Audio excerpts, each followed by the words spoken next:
Добрый вечер. Вы смотрите «Прямую линию» с главой Якутии Айсеном Николаевым. В студии работает Олег Марков и Алена Шестакова. Айсен Сергеевич, добрый вечер. Добрый вечер. Сегодня Якутия отмечает свой главный праздник – День Республики. Айсен Сергеевич, с какими чувствами и результатами мы его встретили? Еще раз всем добрый вечер. Конечно же, я хочу поздравить всех якутян, всю нашу необъятную республику с нашим праздником, с Днем Республики. Мы сегодня отмечаем две знаменательные даты. 103 года назад, в далеком уже 22 году прошлого столетия, Якутия получила статус автономной республики в составе РСФСР. И мы воздаем должное сегодня отцам-основателям автономии, Максиму Амосову, Платону Аюнскому, Исидору Барахову, их сподвижникам. А уже через 70 лет, уже в новой России, Республика Саха-Якутия в этот день получила свою конституцию, основной закон, и начала уже жить как республика в составе Российской Федерации. И в этот день мы, конечно же, вспоминаем нашего первого президента Михаила Ефимовича Николаева, всех его соратников, которые добились этого и в крайне непростых условиях 90-х годов смогли не только сохранить, но и двигать вперед нашу республику. И этот праздник я всегда встречаю, как, наверное, и все якутяне, с гордостью и с ответственностью, с гордостью за тот путь, который мы прошли в том числе и за последний год, и с огромной ответственностью и за сегодняшний день, и за завтрашний. Если говорить о наших экономических показателях за прошлый год и на начало этого года, то они, конечно же, хорошие. В прошлом году промышленный рост составил у нас 8,5%, наш валовый региональный продукт уже свыше 2 триллионов 600 миллиардов рублей. Это позволяет нам иметь стабильные высокие налоговые доходы, неналоговые доходы. Консолидированный бюджет республики сегодня 373 миллиарда рублей. Это достойная большая цифра. Немного субъектов Российской Федерации ни по объему такого доходов бюджета консолидированного, ни тем более по доходу на каждого жителя могут такими цифрами похвастаться. Мы за прошлый год вышли на второе место в стране по добыче угля, добыли практически 40 миллионов тонн. Мы вышли уже сохраняем уже второй год, второе место в стране по добыче золота, 55 тонн. Первое место в мире по добыче алмазов, несмотря на все сложности, несмотря на все препятствия, мы впервые в прошлом году не только по добыче даже, а чисто уже даже по экономическим показателям перегнали De Beers, компания «Алроса». Хорошие результаты в прошлом году показали и нефтяники, и газовики, они тоже нарастили свои объемы. Я считаю, что в непростых условиях достойно отработали наши аграрии. И в целом экономика республики растет. Это позволяет нам выполнять все социальные свои обязательства. В прошлом году у нас введено значительное количество социальных объектов. 161 социальный объект построенный и введены в прошлом году. И, конечно же, очень важно то, что среди них есть очень крупные, те, которые мы называем уже такими флагманами и в образовании, в здравоохранении, в культуре, в спорте. Одних школ за прошлый год у нас введено, крупных школ, 14. 4 детских сада, большое количество фельдшерско-акушерских пунктов. Конечно же, гордостью уже республики сегодня является наш онкологический центр. Вот в прошлом году, когда мы проводили эфир весенний, он только начинал работать, только раскручивался. Вот к лету он вышел уже на плановые показатели. И сейчас мы видим, что за неполный прошлый год, как он работал, уже в онкологическом диспансере на 20 с лишним процентов сделано операций больше, чем это было в 2023 году. А это что? Это значит сотни спасенных жизней людей, повышение качества оказываемых услуг. И, безусловно, я считаю, что вот появление за последние годы таких крупных объектов, вот именно кардиологический центр, онкологический центр, крупные районные больницы, они позволяют нам улучшать жизнь людей, делать ее здоровее. И недаром сегодня республика уже по средней продолжительности жизни, мы уже вот тоже 2 года уже превышаем среднероссийский, он у нас выше 73, и у нас средняя продолжительность жизни самая большая по Дальнему Востоку. Конечно же, несмотря на то, что и у нас, как и по всей стране, есть спад по рождаемости, мы сохраняем твердое первое место по Дальнему Востоку и твердо входим в 10 регионов Российской Федерации с наибольшим коэффициентом рождаемости. уверен, что те меры, которые мы принимали в прошлом году и принимаем сейчас, позволят нам ситуацию нашу улучшать, и население республики будет и дальше прирастать. Что касается первого квартала, то мы видим, что по результатам первого квартала у нас промышленный рост все равно имеется, он свыше 4%. Мы видим, что, несмотря на все сложности, компания «Алроса» исполняет свои социальные обязательства. Бюджет республики идет не так хорошо, как нам хотелось бы, конечно, так, но в любом случае денег у нас в бюджет поступило больше, чем в прошлом году на этот период, на 3,5 миллиарда рублей доходов собственных. Конечно, много есть проблем, но самое главное, что мы сейчас уже входим в период, когда начинают реализовываться новые национальные проекты. 12 национальных проектов будут работать на территории нашей республики. И, конечно, я уверен, что вот то поступательное движение республики вперед, которое у нас было в предыдущие годы, оно никоим образом не остановится, а будет продолжаться. Но это, вот, еще раз говорю, это наша ответственность вместе всех взятых якутян. Сэн Сергеевич, сегодня в прямом эфире будем работать в течение 3 часов. За это время расскажем о знаменательных событиях для республики, принятых новых решениях, подведем итоги, обсудим самые актуальные темы. Вопросы на вашу прямую линию начали поступать с начала недели. Подсчет и статистику обращения ведет наш колл-центр. Предлагаю подключить его на прямой связи корреспондент Марфирина Алексеева.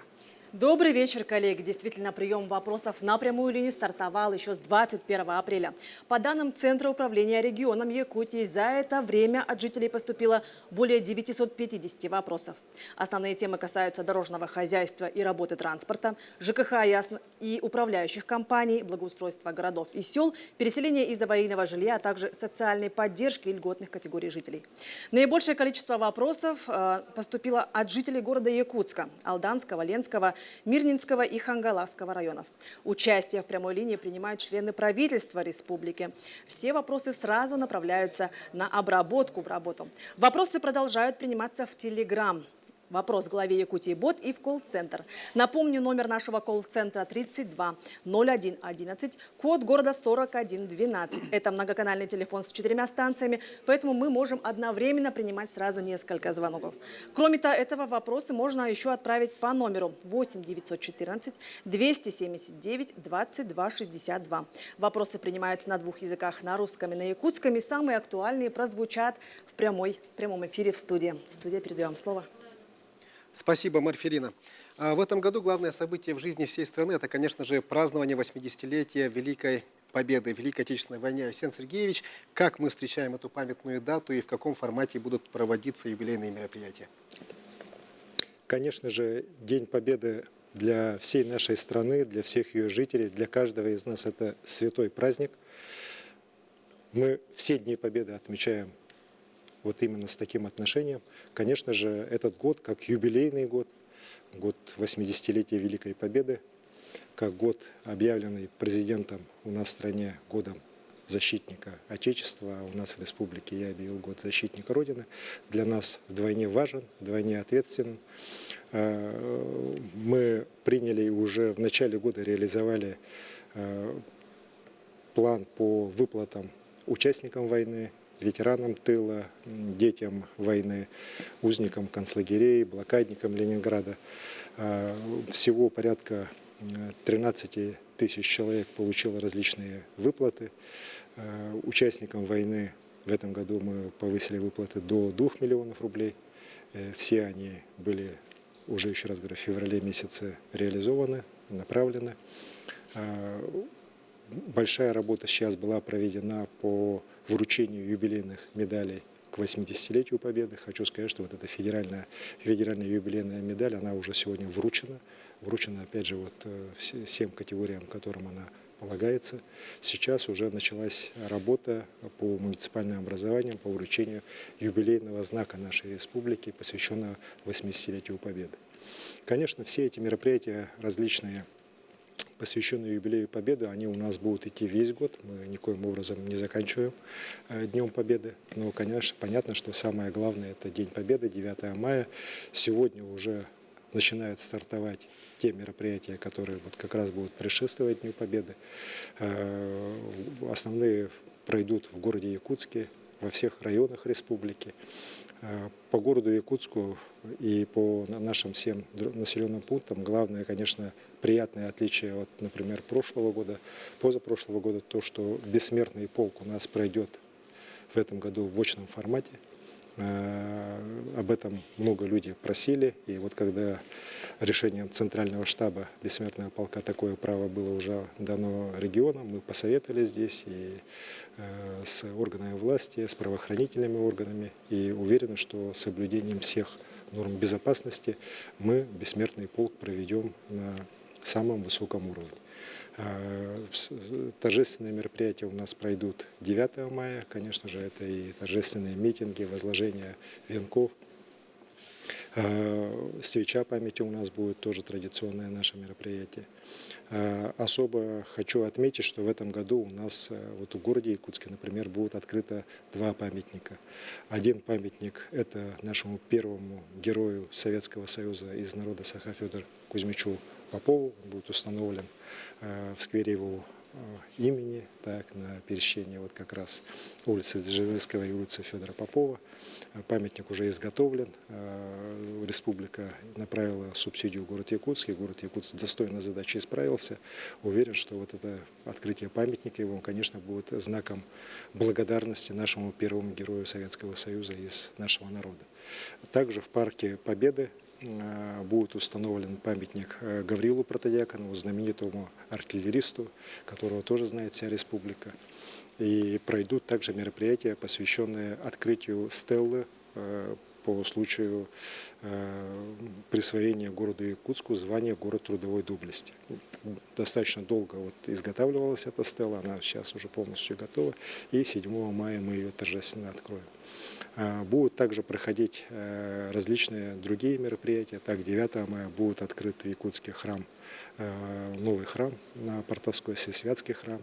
Его строили долго, строили всем миром. Я вот сам тогда, будучи главой города Якутска, 10 лет назад устанавливал первый свой. Сейчас храм закончен, и он как раз с самого начала задумывался как храм, посвященный памяти всех защитников Отечества, но особенно сегодня в условиях специальной военной операции, конечно же, это вдвойне, наверное, важно и очень созвучно времени. Будут в этом году также проводиться и в городе Якутске салют. Помню, несколько лет мы его не проводили. В этом году решено его провести. Опять же, с соблюдением всех норм безопасности он будет у нас 9 мая проводиться. Будут и другие различные мероприятия культурные. О них всех говорить тоже можно долго. В том числе вот такое город Якутск очень интересное мероприятие, как вот с республикой делает, как проспект Победы, когда вот проспект у нас Ленина будет перекрыт, и вдоль него вот различные мероприятия, посвященные Дню Победы, будут проходить. В том числе, конечно, и вальс Победы очень интересно, 7000 пар будут танцевать. Никогда столько вот пар одновременно вальс Победы не исполняла. Будут также и традиционные мероприятия рядом с Русским театром. В целом, еще раз хочу сказать, что этот праздник, великий праздник нашего народа, всего многонационального российского народа, уверен, у нас в Якутии пройдет на самом высоком уровне. Я, конечно же, призываю жителей республики всех в этот день почтить память наших старших поколений, которые принесли нам эту великую победу, и, конечно же, отдать должное тем нашим нынешним героям, которые сегодня с оружием в руках защищают нашу страну. Александр Сергеевич, 20 февраля вы дали старт историко-патриотическому проекту «Бастионы памяти». Это действительно уникальный масштабный проект по восстановлению памяти о незахороненных воинах-якутянах и созданию мемориальных комплексов в местах кровопролитных боев в годы Великой Отечественной войны. Предлагаем посмотреть сюжет о работе проекта. С конца прошлого столетия поисковики, историки, архивисты Якутии ведут работу по поиску погибших воинов-земляков в ходе Второй мировой. За это долгое время их силами удалось выявить 2263 жителей республики, погибших в годы Великой Отечественной. Все эти имена высекут на гранитных мемориальных плитах в рамках проекта «Бастионы памяти». В прошлом году поисковики к нам обратились с инициативой. Они провели работу и определили, что в 19 регионах нашей страны в годы Великой Отечественной войны в ходе боев погибли наши воины-земляки. И они разделили прямо списки по регионам, сегодняшним современным регионам. Была инициатива о том, чтобы поставить обелиски в каждом из регионов этих 19 с обязательной персонификацией. Выходцы Якутии внесли большой вклад в победу в Великой Отечественной. В числе активных участников проекта – молодежь. Для молодых людей это незримая связь с тем поколением героев. Ребята из Якутии работают не только с архивами, но и выезжают на места, где 80 с лишним лет назад шли бои. Там они ведут раскопки, а по найденным военным жетонам выясняют личность погибшего. Но, по словам одного из активистов проекта, Никиты Никулина, их редко заполняли. 2 недели волонтер провел в Тверской области, разыскивая останки погибших. Благодаря им мы сейчас живем. И такая возможность прикоснуться к истории, увидеть это все своими глазами и понять это большая честь вообще для нас. Еще одна участница поисковых работ – студентка из Владивостока Валерия Никитина. Ценность сейчас для нас имен тех людей, которые воевали за нас 80 лет назад, даже больше, она просто неоценима. Нас бы всех здесь сейчас просто бы не было, если бы не случилась тогда победа. Поэтому я считаю это безумно важным проектом. Я надеюсь, что он в дальнейшем будет развиваться и будет присоединяться еще больше имен. Благодаря колоссальному труду сотни таких неравнодушных ребят в Якутию спустя десятки лет возвращаются солдаты. К примеру, в апреле в Волгограде представителям республики вручили останки бойца, погибшего в ходе Сталинградской битвы. Такие результаты показывают. Проект «Бастионы памяти» необходимо популяризировать. Я думаю, что вместе с открытием памятников нужно еще запланировать серию мероприятий, популяризировать это, привлечь к этому большое количество молодежи. Особенно той молодежи, которая проживает в тех местах, где и воевали выходцы из республики. Сколько сыновей, мужей и братьев не вернулось с войны, сколько из них погибли на далеких землях и сколько имен навсегда осталось покоиться там. Теперь никто не будет забыт. Мемориалы бастионов памяти установят в 5 регионах нашей необъятной Родины.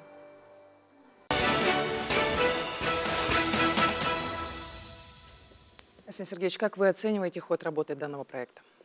Это замечательный проект, родившийся как раз от народа, от волонтеров. И когда мне рассказали об этом проекте, я, конечно же, поддержал его. И вот мы с Андреем Садомировичем беседовали. Я поручил организовать работу с теми регионами, кто готов нам сегодня уже помочь в установке мемориала. И сегодня вот 5 регионов, которые первые вызвались, мы как раз решили, что в этом году мы эти 5 регионов и посетим и поставим там вот эти мемориалы наши. Они уже разработаны, был конкурс, форма мемориалов. 2263 имен наших погибших воинов, они тоже определены, переданы как раз, в том числе в администрации регионов. Я хотел поблагодарить и губернаторов этих регионов. Это Калужская, Смоленская, Псковская, Новгородская области, Волгоградская область. Работа сейчас идет. И вот как раз я сейчас вот видел, и вы все видели, как в Волгоградской области передали останки найденного бойца Алексея Ильи Дмитриевича, выходец из села Булгунихтах Орджоникидзевского района. Вот как раз уже в дни, когда мы будем здесь в республике праздновать 9 мая, будет торжественное захоронение останков красноармейца Алексеева вот на его родине. Вот. И я считаю, что это очень большая благородная работа, которую проводят наши поисковики. Вот наши ребята ездят, из многих регионов страны ребята приезжают, работают. И благодаря ним мы восстанавливаем свою память, восстанавливаем историю, восстанавливаем правду об этой войне. Как это не кажется нам диким, да, но на Западе сегодня история Великой Отечественной войны, история Второй мировой войны вообще пытаются ее переписать в угоду тем или иным своим каким-то тактическим задачам, каким-то целям своим, занизить роль Советского Союза в этой победе. Конечно, мы этого никогда не должны допустить. И уверен, что вот как раз восстанавливая историческую память, устанавливая такие мемориалы на местах, где сражались и погибали воины-якутяне, мы тоже помогаем этому благородному святому делу. Первый мемориальный комплекс мы поставим в Волгограде, на Мамаевом кургане, в городе, который был, наверное, переломным моментом всей Великой войны. И у меня дед Андрей Титович там воевал, сражался, был тяжело ранен. И, конечно же, я вот с детства вырос на примере подвигов защитников Сталинграда, победителей в этой битве. И в июне месяце этот комплекс уже будет там установлен. Ну и дальше уже по плану, по остальным 4 регионам тоже отработаем. Уверен, что вот это дело мы будем, не ограничивая 2025 годом, продолжать и дальше. Спасибо. Айсен Сергеевич, у нас есть видеообращение от участников специальной военной операции. Давайте посмотрим. Дорогие земляки, якутяне, уважаемый Айсен Сергеевич, мы, военнослужащие 1-й штурмовой роты 394-го гвардейского полка, поздравляем вас с нашим национальным праздником, Днем Республики. Желаем крепкого здоровья, семейного счастья, уюта, тепла, процветания каждой семьи и республики в целом и, конечно, мирного неба над головой. Хотелось бы поблагодарить вас за ту помощь и поддержку, которую вы оказываете фронту и нам, вашим землякам. Будьте уверены, победа будет за нами. Күнді Айсен Сергеевич, онна республикабыз сақабыт сирен лоқтақтыра, кәнен ер республики күнінен барғытын, бұл бастықы мотостелковый рота атыттан ағады дебетін көңілі. Мағана бұты хеқа ғын жолына қолуы, раз әйелі қалланы, онна әліннен епілді көйі бейені болуға. Уруй! Айқал! Огромное спасибо нашим бойцам, нашим ботурам. Главное, берегите себя, возвращайтесь домой с победой, живые, здоровые. Мы делали и будем все делать для того, чтобы помочь нашим ребятам одержать как можно быстрее эту победу. Республика Саха-Якутия одна из первых, если не первая, которая вот организовала сеть опорных пунктов на новых территориях. Через нее мы сегодня доставляем самую различную помощь нашим вооруженным силам, начиная от оборудования, заканчивая праздничными подарками. В эти дни как раз от лица республики нашим бойцам праздничные наборы передаются. Ребята мне вот тоже постоянно в Telegram, в WhatsApp пишут, звонят просто, те, кого я знаю. Я сегодня уже знаю там сотни наших бойцов, да, лично, которые вот, реально мне и пишут, и делятся своими различными вопросами. Поэтому эта работа будет продолжена. Хотел бы наших ребят, еще раз говорю, от лица всех якутян поблагодарить, тоже их поздравить с Днем нашей Республики Саха-Якутия и выразить уверенность в том, что они чувствовали себя защищенными. Здесь, в тылу, мы все сделаем, чтобы и семьи их были под присмотром, все у них было хорошо. Ну и еще раз говорю, вот эта помощь фронту, она у нас будет всегда продолжаться, несмотря ни на какие трудности. Вот сегодня хочу тоже сказать, мне позвонили и поздравили с Днем Республики 2 командующих наших основных группировок военных, это и группа «Восток», группа «Юг», оба генерал-полковника, тоже выразили благодарность якутянам всем за то, что и за ту помощь, которую мы оказываем, ну и, конечно, за наших ребят, которые, как они вот оба говорят, сражаются отважно, сражаются героически, делают все для того, чтобы та победа, которая нам всем очень нужна, она как можно быстрее к нам пришла. И мы, конечно же, гордимся нашими ребятами и теми 11 героями России, которые у нас сегодня есть, и всеми теми, кто сегодня, еще раз говорю, на передовой защищает нашу страну, защищает ее будущее, защищает ее свободу и независимость. Айсен Сергеевич, наш колл-центр активно принимает звонки от жителей республики. И у нас есть первый звонок в студию. Алло, говорите. Здравствуйте, Айсен Сергеевич. Здравствуйте. Я ветеран боевых действий. Я сам участвую в программе «Якутия. Земля героев». У меня такой вопрос. Многие мои друзья, боевые сослуживцы, родственники, которые участвуют на СВО, не успели подать заявки на участие в кадровой программе «Якутия. Земля героев». Если в этом году они не успели подать заявку, когда можно будет им это сделать? Спасибо. Спасибо. Спасибо. Знаете, вот когда мы нашу кадровую программу начали, я сразу сказал своим коллегам, что вот именно у нас в республике будет очень большое количество желающих в ней участвовать. Потому что я знаю наших ребят, которые на специальной военной операции находятся, знаю их устремления, знаю их патриотизм, знаю их желание сделать нашу республику сильнее, лучше.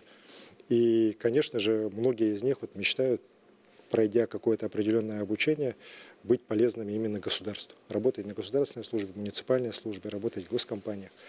И я считаю абсолютно правильно. Это их желание. И считаю, что абсолютно правильно наш президент Владимир Владимирович Путин поступил, когда вот в целом по стране программу запустил «Время героев».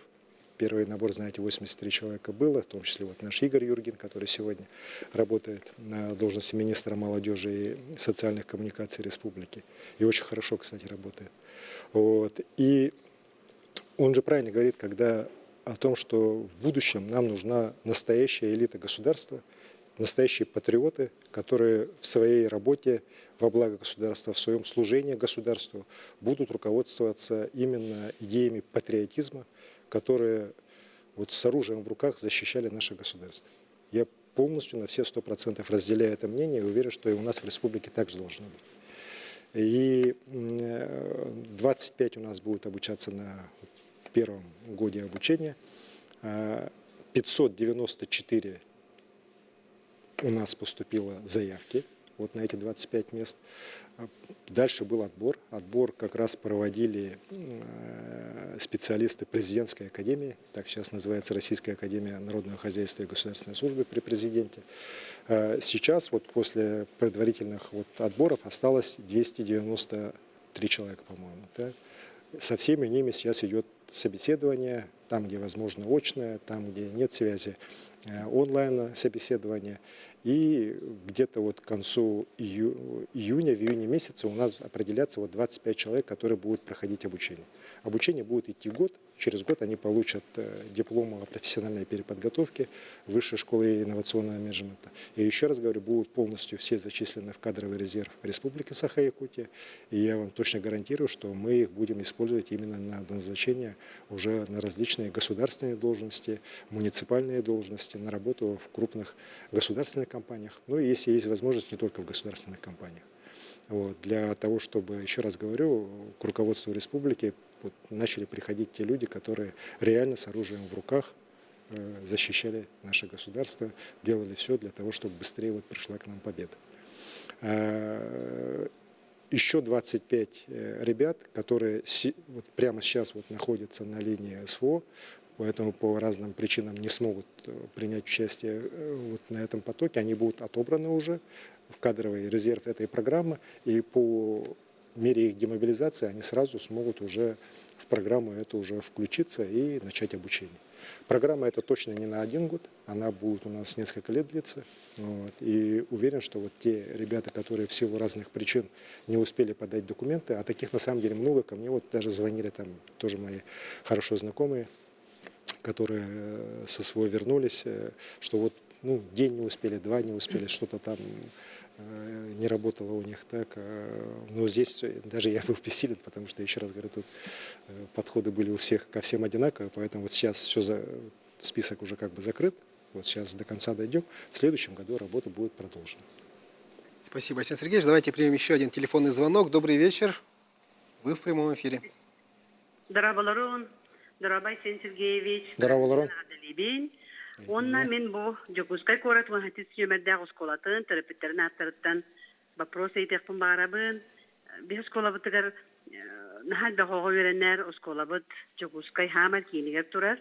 Ата бир корат бутыгар бу дакпай хабысан нахал школа тутуллалла дисатта тутуллалла сүйүнен тенчена олар нахал условияга веренерлер ди. Мен бу хатис школа тухнан эйтекпин барабын пристрой тутуллук болбута кахан тутуллар ийемин. Оннаттан Боскола тегар капитальный ремонт эмия оңлуктахти ол кахан оңлары болуу мен быйыл оголорум первый класска барыстахтар игерелер саха классага киребит ол ен ол бапорохоло ийбекун бараб Мактал болгон. Вопрос жительницы города Якутска, он касается 17-й школы. Ну и вопрос, когда будет возможность строительства пристроя школы.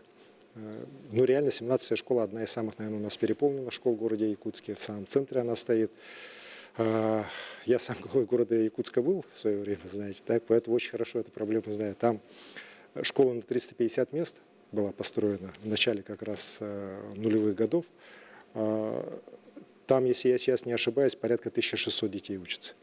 Вот. Ну вот школа 350, и я вот когда главой города был, мы смогли там найти возможность, выкупили здание, и недалеко перестроили его, там на 150 мест еще сделали дополнительные классы. Насколько я знаю, там сейчас старшие классы у них проходят обучение.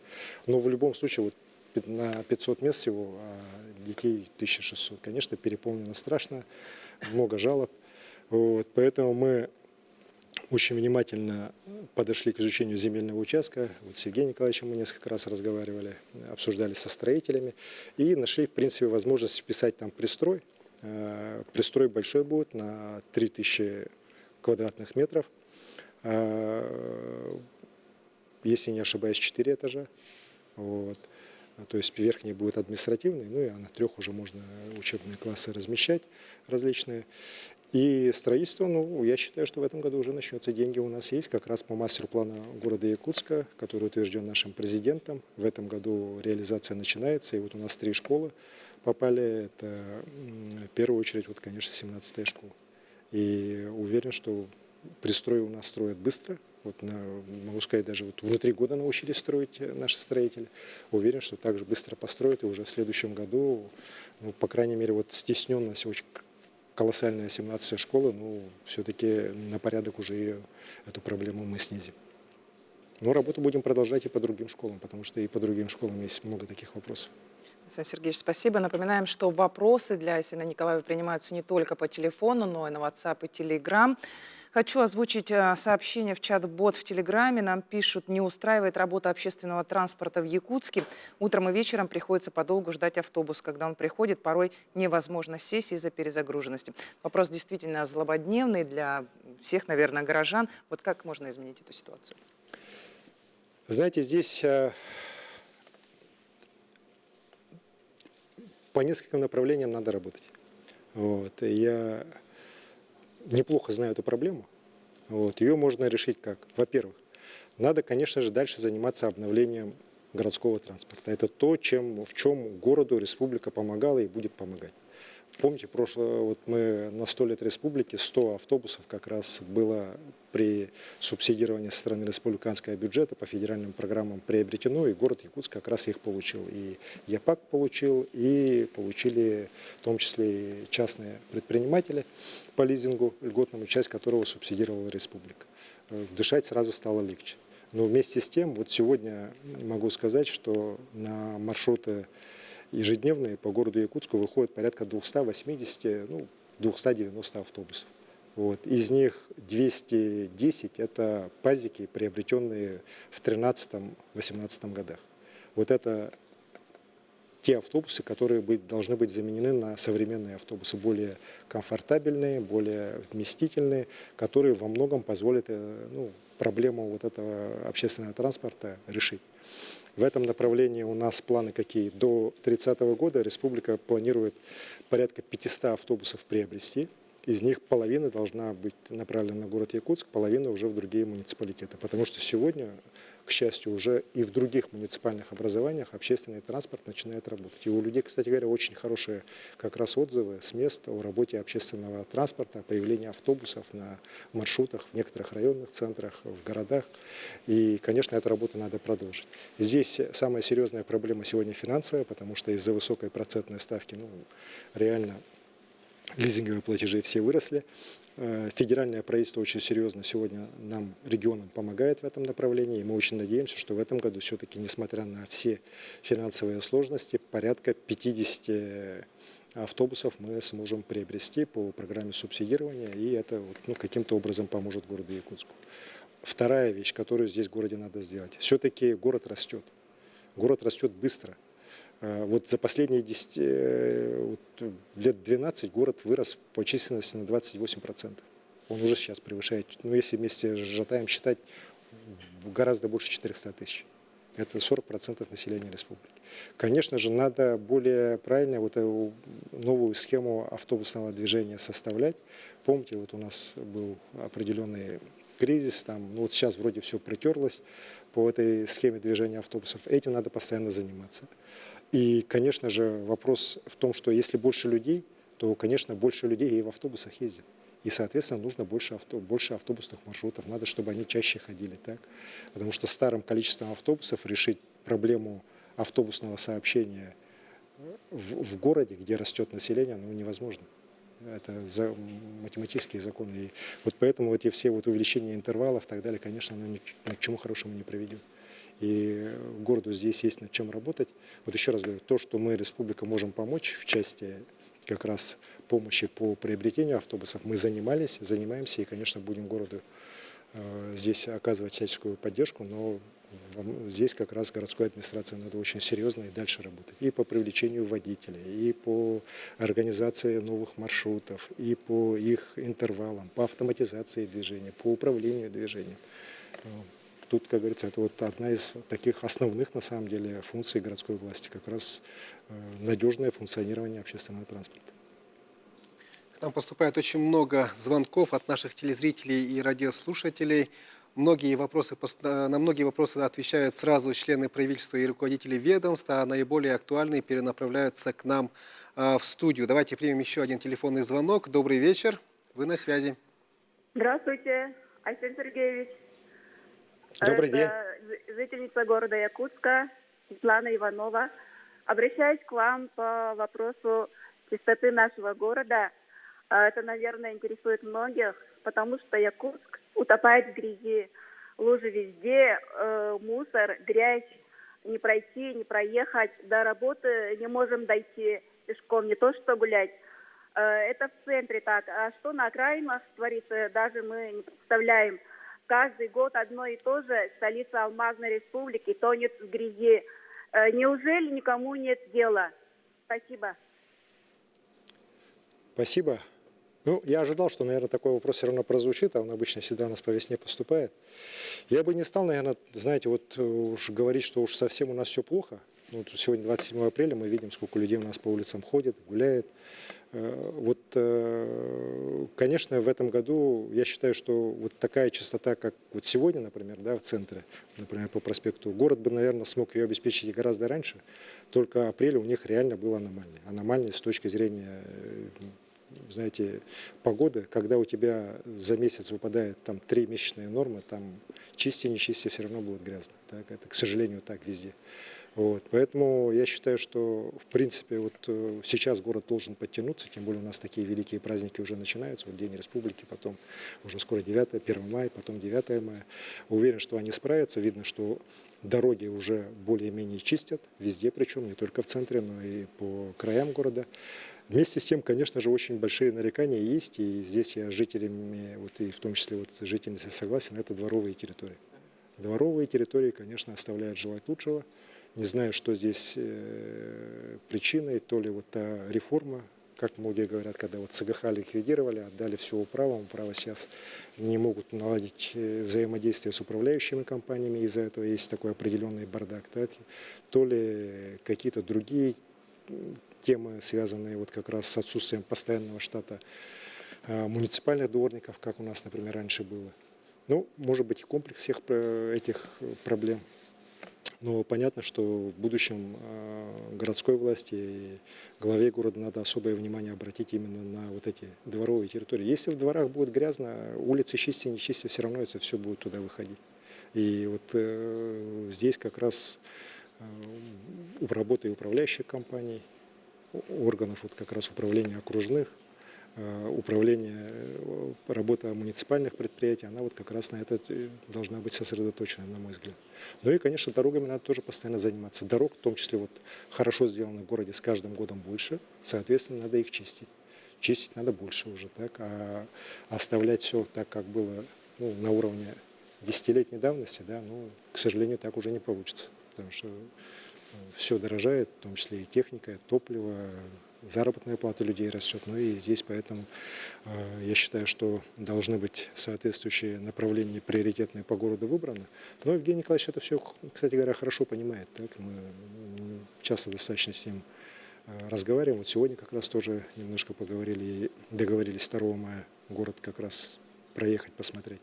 Вот. Ну вот, к сожалению, где-то на средних звеньях, более низовых звеньях управления и предприятиями, и какими-то, может быть, структурными подразделениями мэрии что-то пока не очень получается. Вот. Но вот еще раз говорю, вот дворы, конечно, вот, и мне же тоже люди постоянно пишут, у меня же еще со времен вот, руководства города много людей, знакомых осталось, и вот начинают слать. Вот. Там проблема, тут проблема. Приходится реагировать тоже. Ну а жители Алданского района обратились в местный филиал телевидения, чтобы записать свой вопрос Айсену Николаеву. Смотрим их обращение. Добрый вечер, уважаемый Айсен Сергеевич. Мы, люди пожилого возраста, занимаемся в группе активного долголетия Алданского района и города Алдана. Приветствуем вас и благодарим за то, что у нас сейчас есть такая возможность посвятить свое свободное время именно занятию активного долголетия, которое заключается в том, что у нас есть спортивные мероприятия, есть мероприятия, которые, значит, могут компьютером заниматься, время есть, уделяется людям. В бассейн мы ходим, занимаемся вокалом, занимаемся прикладным искусством. Нам это очень нравится. У нас к вам огромная просьба, Айсен Сергеевич. У нас есть дом для людей, у которых нет возможности самим за собой ухаживать. Нужны деньги на ремонт здания на 26-м пикете, в котором находятся эти люди, чтобы им продлить жизнь, чтобы им именно продлить радость этой жизни.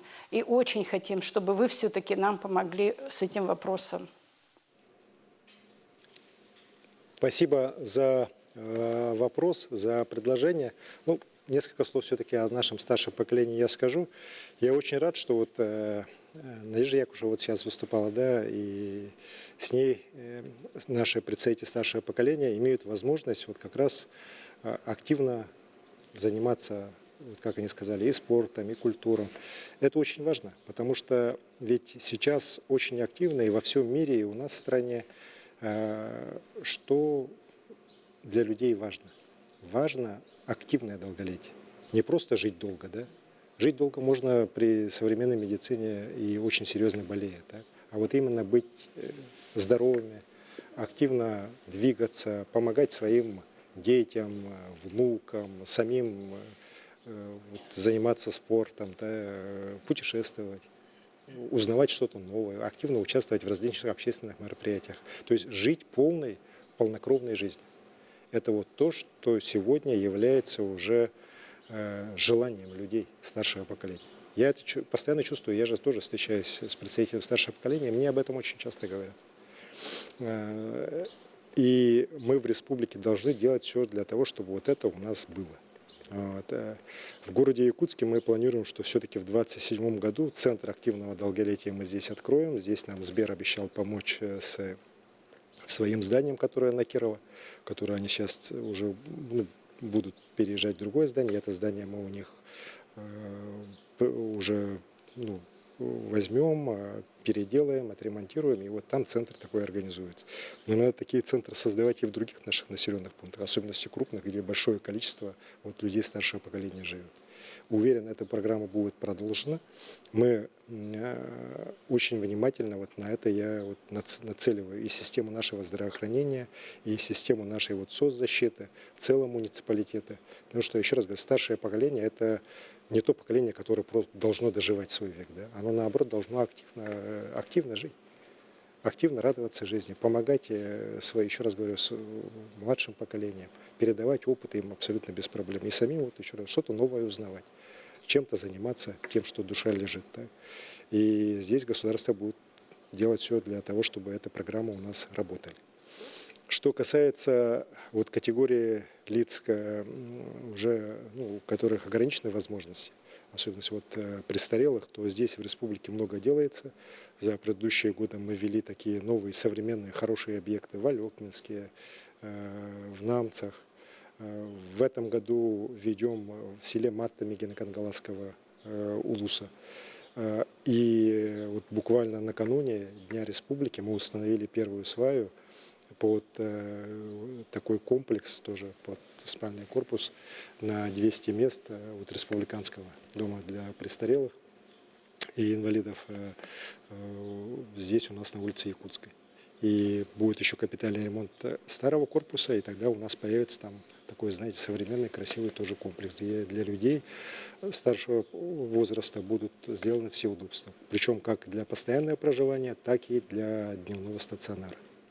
Что касается Алданского дома, я помню, мне недавно по этому вопросу обращались, там порядка 40 с лишним миллионов рублей Вот, несмотря на все сложности, я попрошу правительство все-таки сначала вот подготовить проектно-сметную документацию, ну и в дальнейшем профинансировать вот этот ремонт. Айсен Сергеевич, в Якутии есть два города трудовой доблести. Это Алдан, от которого сейчас поступил телефонный звонок. И, конечно же, это наша столица, город Якутск. Президент нашей страны Владимир Путин подписал указ о праздновании 400-летия города Якутска. Хотелось бы узнать ваше мнение, какой столица республики должна встретить эту дату. 1 апреля этого года президентом нашей страны подписан указ о праздновании 400-летия города Якутска, который будет в 2032 году. Конечно же, это показывает особое внимание и отношение нашего президента к республике Саха-Якутия и к ее столице, городу Якутску. На самом деле сейчас по всем юбилеям определено, что не раньше, чем за 5 лет ничего не подписывается. Только вот внутри 5 лет должны такие указы подписываться. В случае с Якутском решение вышло за 7 лет. Так?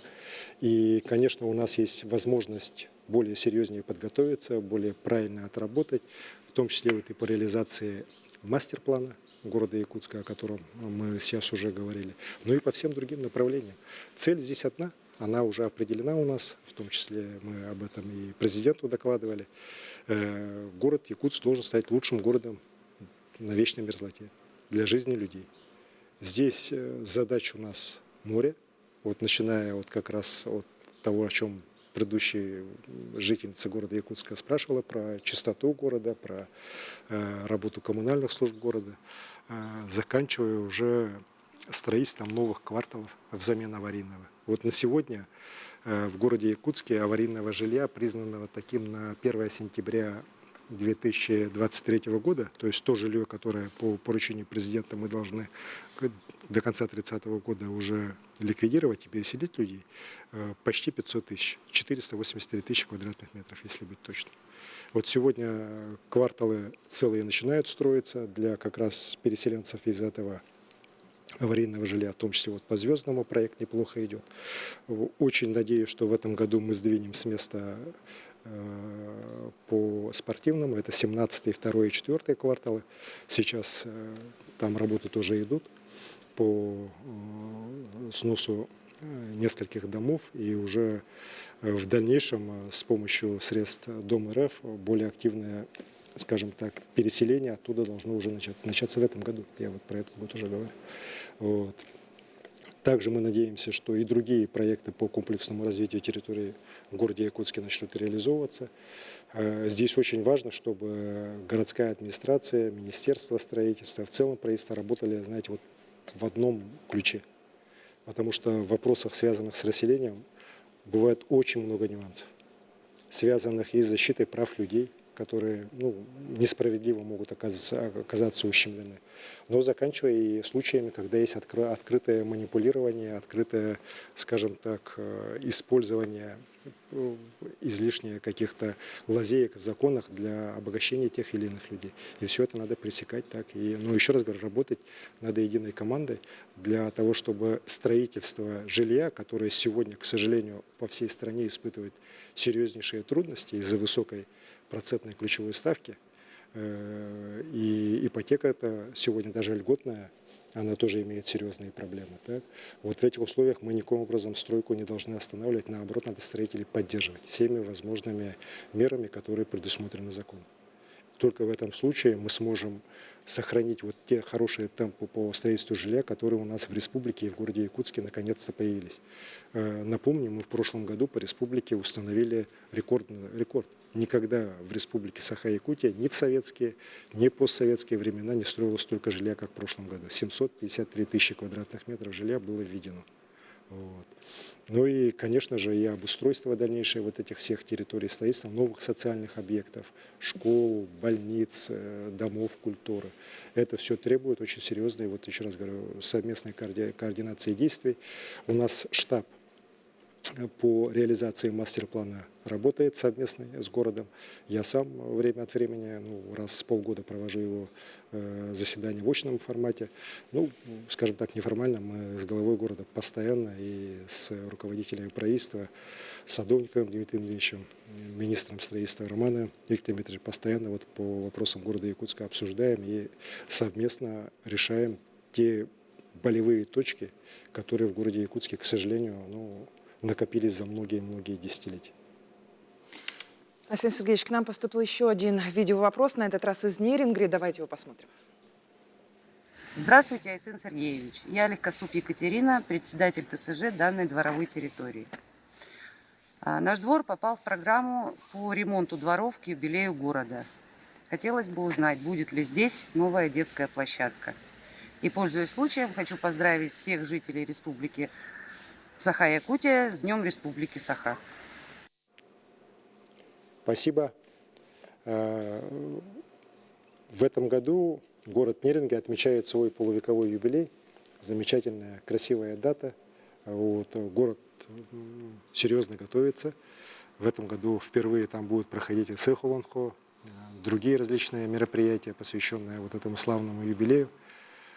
И, конечно же, для того, чтобы поддержать город Нерингри, Нерингринский район в целом, я дал поручение в своем послании правительству выделить дополнительные средства для ремонта дворовых территорий. Потому что, если говорить о Нерингри, конечно же, там, так как это город молодой, относительно появившийся в конце 70-х годов прошлого века, нет таких серьезных проблем по жилищно-коммунальному хозяйству, по аварийному жилью, какие присущи тому же городу Якутску, хотя и там они присутствуют. Но одна из таких проблем, о которых мне постоянно говорят жители, это как раз обустройство дворовых территорий. Все, что было сделано в 70-е, 80-е годы, сегодня пришло в негодность.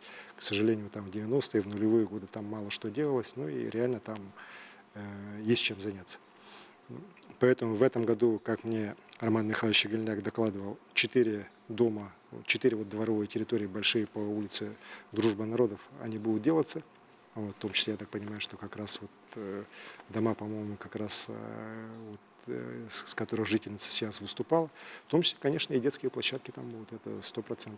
Более того, мы планируем, что если администрация района и города, в первую очередь здесь города, смогут подготовить обоснования, хорошие планы, то, может быть, мы найдем возможность еще и помочь еще и по другим дворам.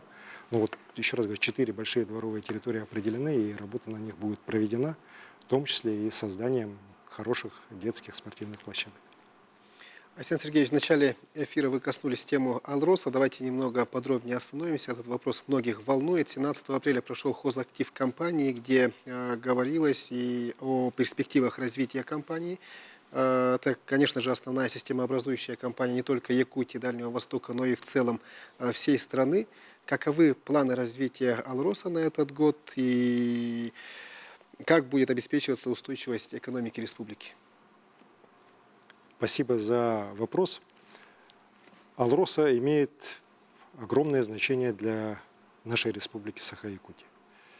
Если смотреть последние 10 лет в среднем, то где-то в валовом региональном продукте республики она занимает порядка 16%. Сейчас немножко меньше, чем раньше, но все равно достаточно такую большую величину. 35% налогов консолидированного бюджета республики – это отчисления от компании «Алроса». Огромную нагрузку компания несет также и как пример социальной ответственности компании. За последние 10 лет свыше 70 миллиардов почти отчислено на различные социальные проекты на территории Республики Саха-Якутия. И, конечно же, любое изменение экономической ситуации, которое в компании происходит, оно сразу же моментально отражается и на состоянии всей республики. В алмазном бизнесе всегда есть циклы, когда цены повышаются, когда цены снижаются. И как раз бюджет республики, он очень к этому, очень относится всегда очень четко. Когда алмазный рынок растет, то бюджет наполняется быстрее, чем предполагалось. Когда цены падают, то, к сожалению, здесь у нас уже есть серьезные проблемы. Мы научились более-менее работать с этими как раз пиками за многие уже десятилетия. Но тот последний кризис, который у нас идет, он, конечно же, очень в худшую сторону отличается от предыдущих. Во-первых, был ковид с 2020 по 2022 год, когда реально рынок почти был, в 2020 году реально рынок вообще не работал. Потом началось оживление, но после начала специальной военной операции западные санкции, которые они ввели против нас и компании «Алроса», в частности, да, они привели к тому, что алмазный рынок вообще в целом начал испытывать очень серьезную, знаете, такую флуктуацию, очень серьезные изменения в худшую сторону. И об этом специалисты все говорили. И европейские, и индийские, и американские, что вот давай не надо этим заниматься, потому что Республика Саха-Якутия, компания «Алроса» в целом, да, она контролирует практически 35% рынка, и когда такого игрока хотят с рынка убрать, ничего хорошего для рынка в целом глобального алмазного от этого не будет. Потому что алмазов, чтобы заместить это, в мире нет.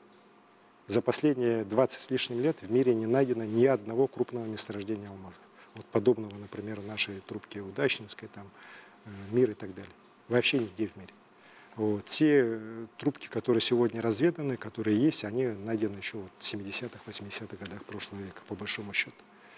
И это, конечно же, привело вот именно к тем негативным результатам, о которых много говорилось. То есть стало больше искусственных алмазов, которые на самом деле в сегменте мелких алмазов сегодня уже занимают доминирующее положение. Там, где алмазы от карата и выше, конечно, преобладают природные, и я очень надеюсь, что так и дальше будет продолжаться. Но вместе с тем, еще раз говорю, рынок очень испытал серьезнейший удар, причем весь. И недаром сегодня, вот по итогам прошлого года, многие специалисты говорят о возможном банкротстве, но не нашей компании «Алроса», а о банкротстве компании «De Beers», которая имеет за прошлый год очень плохие финансовые результаты. В прошлом году произошло серьезное снижение цен на алмазном рынке. Вот. Но вот в начале этого года наконец-то появились некоторые предпосылки для улучшения ситуации. Вот некоторые торговые сессии, которые в феврале прошли, в марте прошли, они проходили уже с определенным плюсом к предыдущим. То есть если раньше вот цены в течение почти 1,5 лет они падали, то сейчас немножко маленький рост начался. Все с оптимизмом мы начали смотреть на будущее, но тут Дональд Трамп ввел вот эти пошлины на всех, да, и, конечно, рынок начал лихорадить еще сильнее, потому что пошлины это введено против всех, и проблемы появились у всех государств, и европейских, и у Индии. Ну, сейчас определенный там консенсус, опять же, более-менее достигается, поэтому мы очень надеемся, что, по крайней мере, к концу года мы уже серьезное улучшение определенное на рынке увидим. Вот. Я считаю, что компания «Алроса» очень достойно вот этот период прошла. Мы, во-первых, даже по прошлому году нашли возможность выплаты дивидендов. Мы надеемся, что в этом году, если ситуация будет позволять, может быть, мы и по итогам полугодия сможем тоже какие-то и дивиденды выплатить. Так? Ну, очень на это надеемся и работаем. Вот. Мы сохраняем основные свои инвестпроекты. Хотя, конечно, по некоторым из них из-за инфляции, вот из-за роста цен мы определенную сдвижку вправо делаем, но не глобальную, там буквально на полгода, на год. Мы приступаем уже после, вот сейчас, если раньше было принято решение по Миру, по строительству рудника «Мир глубокий», и это решение реализуется, то уже сейчас начинаются предпроектные работы и по трубке юбилейной. Это то, чего я вот последние 3-4 года добивался, ставил вопросы перед руководством и компанией, и наблюдательным советом, перед правительством. И вот нас сейчас наконец-то поддержали, принято решение о том, что такая работа должна проводиться. Компания в целом, еще раз говорю, сегодня немножко сжалась, процентов на 5, наверное, так, от общего производства, которое у него было. Но вместе с тем, как только ситуация улучшится, мы готовы это обратно уже вернуться к тем объемам добычи, которые у нас были.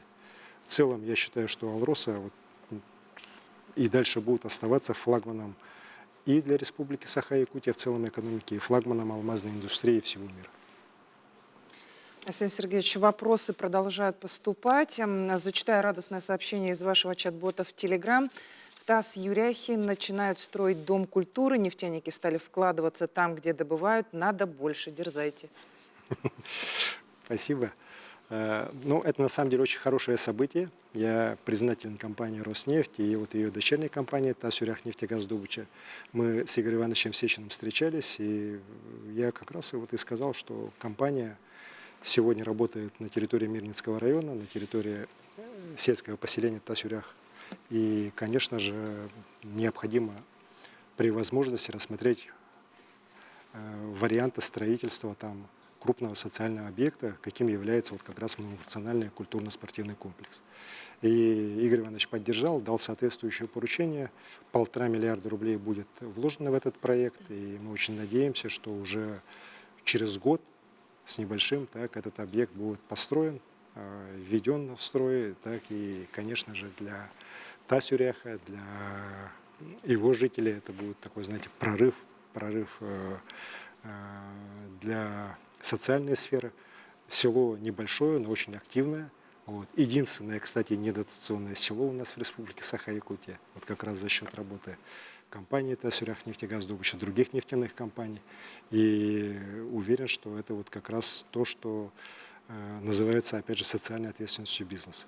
У нас вообще сейчас достаточно много уже соглашений с крупными компаниями, недропользователями, и не только недропользователями.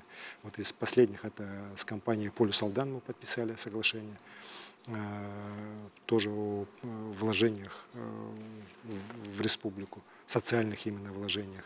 С Нордголдом неплохо отрабатываем по Люкманскому району. Будет подписываться большое соглашение, также и реализовываться. Но оно на самом деле уже сегодня реализуется с Интерао, который строит крупнейшую Новоленскую ТЭЦ. Планируем, что все-таки в этом году мы с «Газпромом», вот, части тоже работ по Западной Якутии, по Южной Якутии, тоже определенное соответствующее соглашение заключим.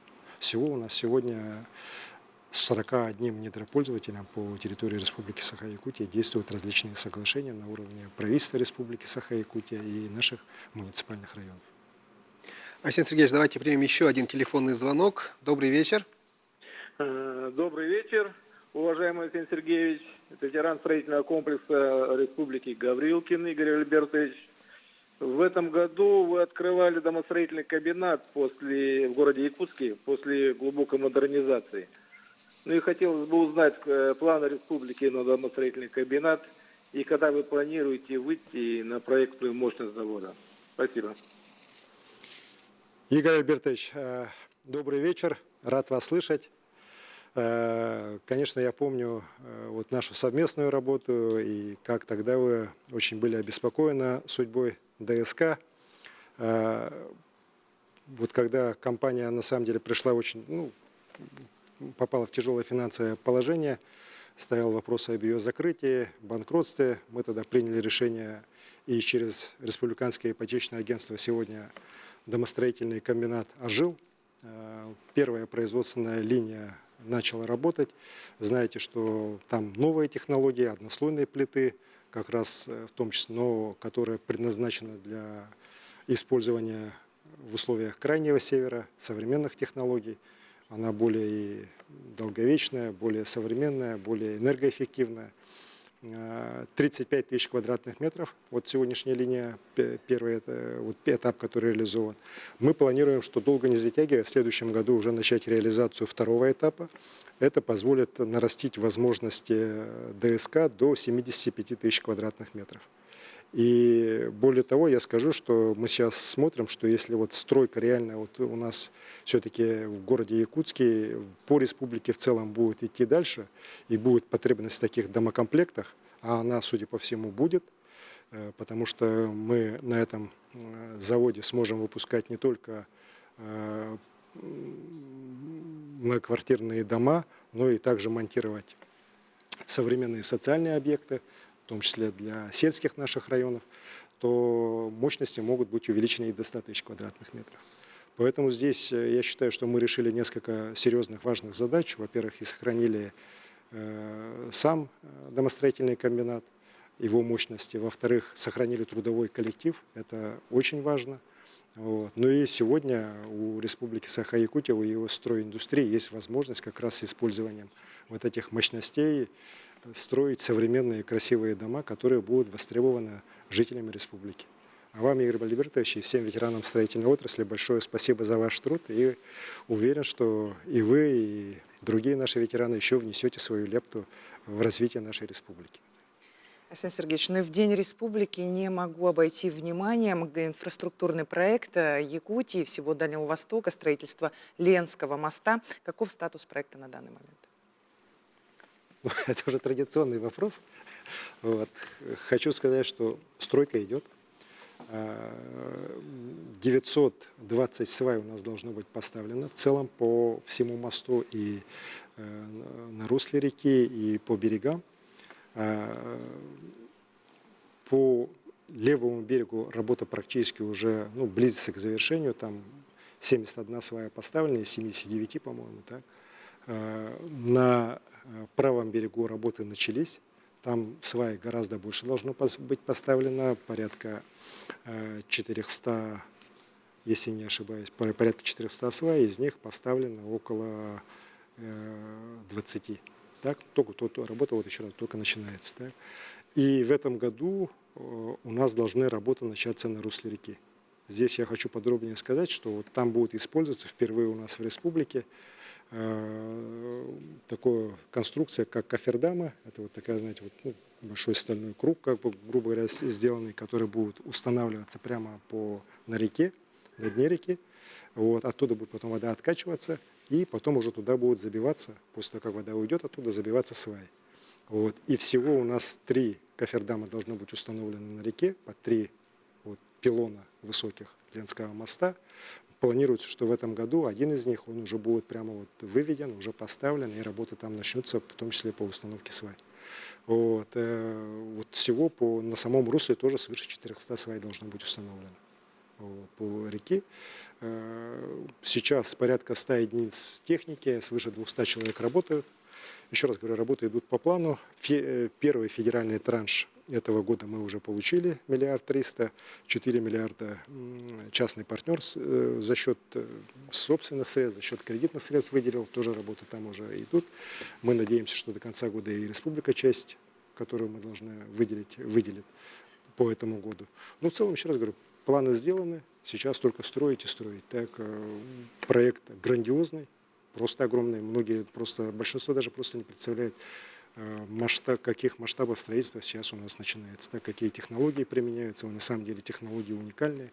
Недаром, вот я еще раз повторюсь, наш мост несколько раз рассматривался на научно-техническом совете Росавтодора, потому что такого моста, уникального моста на крайнем севере, в условиях вечной мерзлоты, в условиях таких перепадов температур не строилось. И это на самом деле, когда мы его построим, это будет уже такое, знаете, реально сооружение, которым будет гордиться вся наша страна.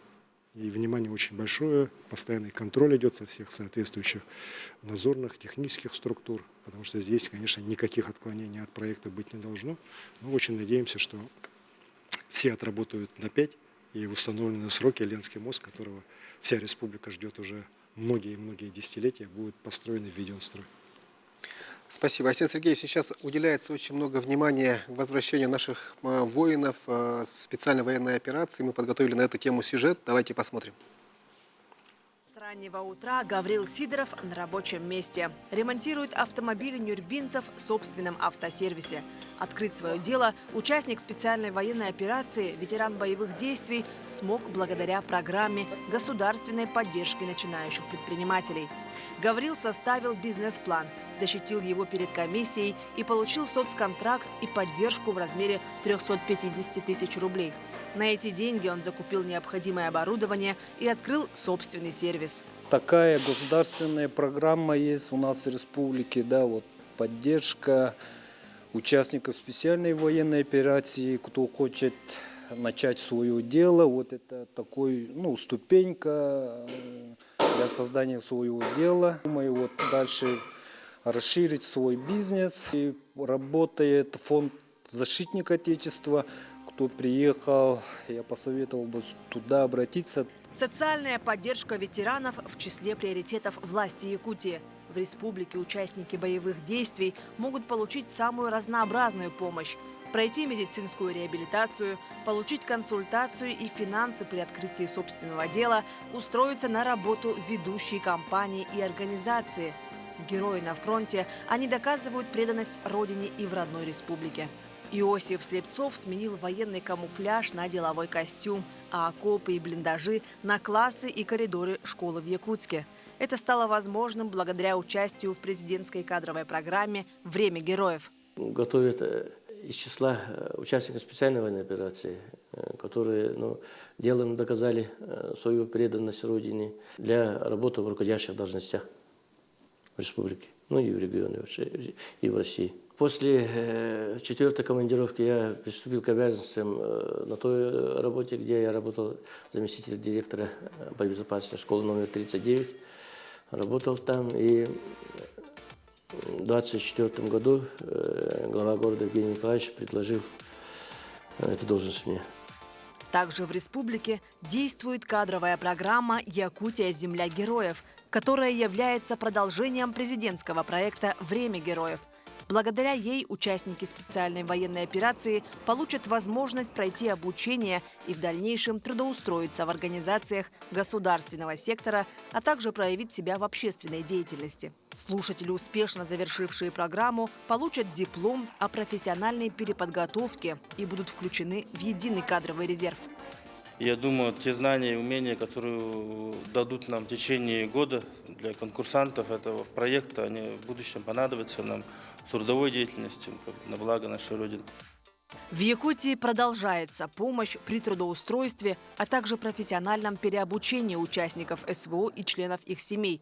Ветеранам предоставлена возможность открыть собственное дело. К каждому индивидуально находят подход и оказывают помощь, исходя из его пожеланий, интересов и предпочтений. Айсен Сергеевич, в послании Госсобрания Илтумен вы поставили конкретную задачу обеспечить полную реабилитацию каждого воина, который вернулся из зоны специальной военной операции. Готова ли Якутия сегодня к этому и каковы планы по усилению психологической помощи ветеранам и их реабилитации? Это важнейшая задача всего нашего общества. Понятно, что после победы наши ребята вернутся домой, и понятно, что им нужны будут как раз вопросы реабилитации. Причем не только медицинской, но, вот, как сказали, и психологической, и социальной реабилитации. И эту работу надо начинать сегодня, потому что сегодня многие ребята уже возвращаются. Кто-то вот после того, как отслужил, получил ранение тяжелое и сейчас демобилизован. Кто-то вот по окончании контракта в наших добровольческих батальонах, да, например, в Ботуре. И вопросы реабилитации уже важны сегодня. На сегодняшний день свыше 1000 у нас уже военнослужащих прошли медицинскую реабилитацию в различных медицинских организациях и санаториях. Вот внутри республики у нас этим занимается Центр реабилитации спортивный и Национальный центр медицины РБ-1. Вот при них создано отделение по реабилитации наших военнослужащих. Созданы реабилитационные такие центры в нескольких районах республики. Вот, сейчас планируется и в нескольких других создать. В Нерюнгре есть, например, даже вот в далеком Оленевском есть, я вот видел. Что касается реабилитации в санаториях, то очень хорошо показал себя опыт Бесчагды, когда спецоперация началась, когда первые у нас тяжело раненые появились, и после их выписки необходимость реабилитации появилась, мы тогда как раз приняли решение, и одним из основных направлений деятельности Бесчагды в эти годы сделали реабилитацию военнослужащих и членов их семей. И вы знаете, вот военнослужащих и членов их семей, я вот недавно был, мне доложили, уже свыше 1000 человек прошло как раз через Бесчагду вот за эти годы. Это тоже очень хорошие показатели, говорит о том, что и Бесчагда в целом сегодня поменялась, да, стала более качественные услуги медицинские предлагать, получила полный комплект всех медицинских лицензий на оказание, в том числе специализированной такой помощи. Ну и, конечно, отношение вот как раз коллектива к нашим военнослужащим, оно тоже, на мой взгляд, очень хорошее. И это вот как раз ребята туда тянутся, отдыхают. Сейчас, благодаря решениям, которые приняты через Фонд защитников Отечества, Социальный фонд России, уже в 12 еще организациях, санаториях, реабилитационных центрах за пределами республики наши военнослужащие могут пройти такие курсы. Да. Это вот как раз Фонд защитников Отечества знает, и через них это все оформляется. Несомненно, эта работа должна быть продолжена. потому что, вот, кроме, еще раз говорю, реабилитации медицинской, нужна психологическая реабилитация. И вот тот центр, который у нас в республике здесь на Курашова работает, я бы тоже хотел поблагодарить специалистов. Многие из них ездят туда, прямо в госпиталях работают с нашими ранеными бойцами. Многие здесь проводят различные консультации для военнослужащих, для членов их семей, это тоже очень важно. Работают тоже на разрыв, и уверен, что эта работа у нас будет дальше вот так же хорошо поставлена и дальше будет только усиливаться. Вот в сюжете как раз рассказывается о той программе, которая в республике реализуется по помощи военнослужащим для открытия собственного дела. Считаю, очень тоже неплохой проект у нас получается. По 500 тысяч рублей через социальный контракт выделяется участникам специальной военной операции, которые желают вот такого дела сделать. И у нас уже несколько десятков ребят получило, и хорошие проекты реализуются как раз малого бизнеса, которые нужны и самим ребятам, нужны людям, окружающим. И я считаю, что эта практика, она в республике уже закрепилась, и будет обязательно ее продолжение. А у нас есть звонок в студию. Здравствуйте, задавайте ваш вопрос. Добрый вечер, уважаемый Арсен Сергеевич. Меня зовут Валентина Максимова, я звоню из города Якутска. Дело в том, что мой муж, находясь в зоне СВО, был ранен и был определен в какой-то госпиталь, но в какой я вот не могу выяснить, куда мне обращаться. Так, спасибо за вопрос. Здесь надо, конечно же, обращаться в наше постпредство якутское в Москве. Оно у нас как раз по линии нашего штаба, комиссии «Вперед вместе к победе», которую я сам возглавляю, она как раз отвечает за работу с госпиталями. Система здесь какая? У нас, мы в принципе раненых наших бойцов уже начинаем отслеживать, некоторых еще, когда они находятся на вот линии боевого соприкосновения, получают ранения, некоторых военных госпиталях, там уже приближенных к военным действиям. Ну и основную массу уже начинаем отслеживать с ростовского госпиталя. Вот. Потом уже по их маршрутизации, потому что, ну, вы знаете, те, кто тяжелые, потом транспортируются в Москву, Санкт-Петербург, в другие медицинские центры, кого-то в другие города отправляют. И по всем ним, в принципе, у нас база данных есть, мы по всем ним работаем. Хотел бы поблагодарить и наших волонтеров, которые очень мужественно, героически с первых дней специальной военной операции оказывают нам помощь. Хотел бы особо вот Веру Душкевич отметить, которая реально очень серьезно помогает нашим бойцам, раненым бойцам, помогает их ставить на ноги, помогает просто, знаете, с того света некоторых возвращать, так, своим добрым словом, добрым отношением. У нас сейчас соглашение есть с несколькими крупнейшими нашими госпиталями, вот с Вишневского, с Бурденко, с Ростовским. Хотелось бы особо отметить, что вот если какая-то есть проблема с невозможностью определения, где человек находится, то здесь надо обращаться в наше постпредство. Там зам постпреда Сафонова Татьяна Николаевна, она персонально отвечает как раз за работу с госпиталями. Уверен, что если человек в госпитале, мы его обязательно найдем. Так, дай Бог, чтобы быстрее поправился, чтобы все у него было хорошо. Если будут какие-то вопросы, вы ко мне давайте обращайтесь, мы поможем в этом вопросе.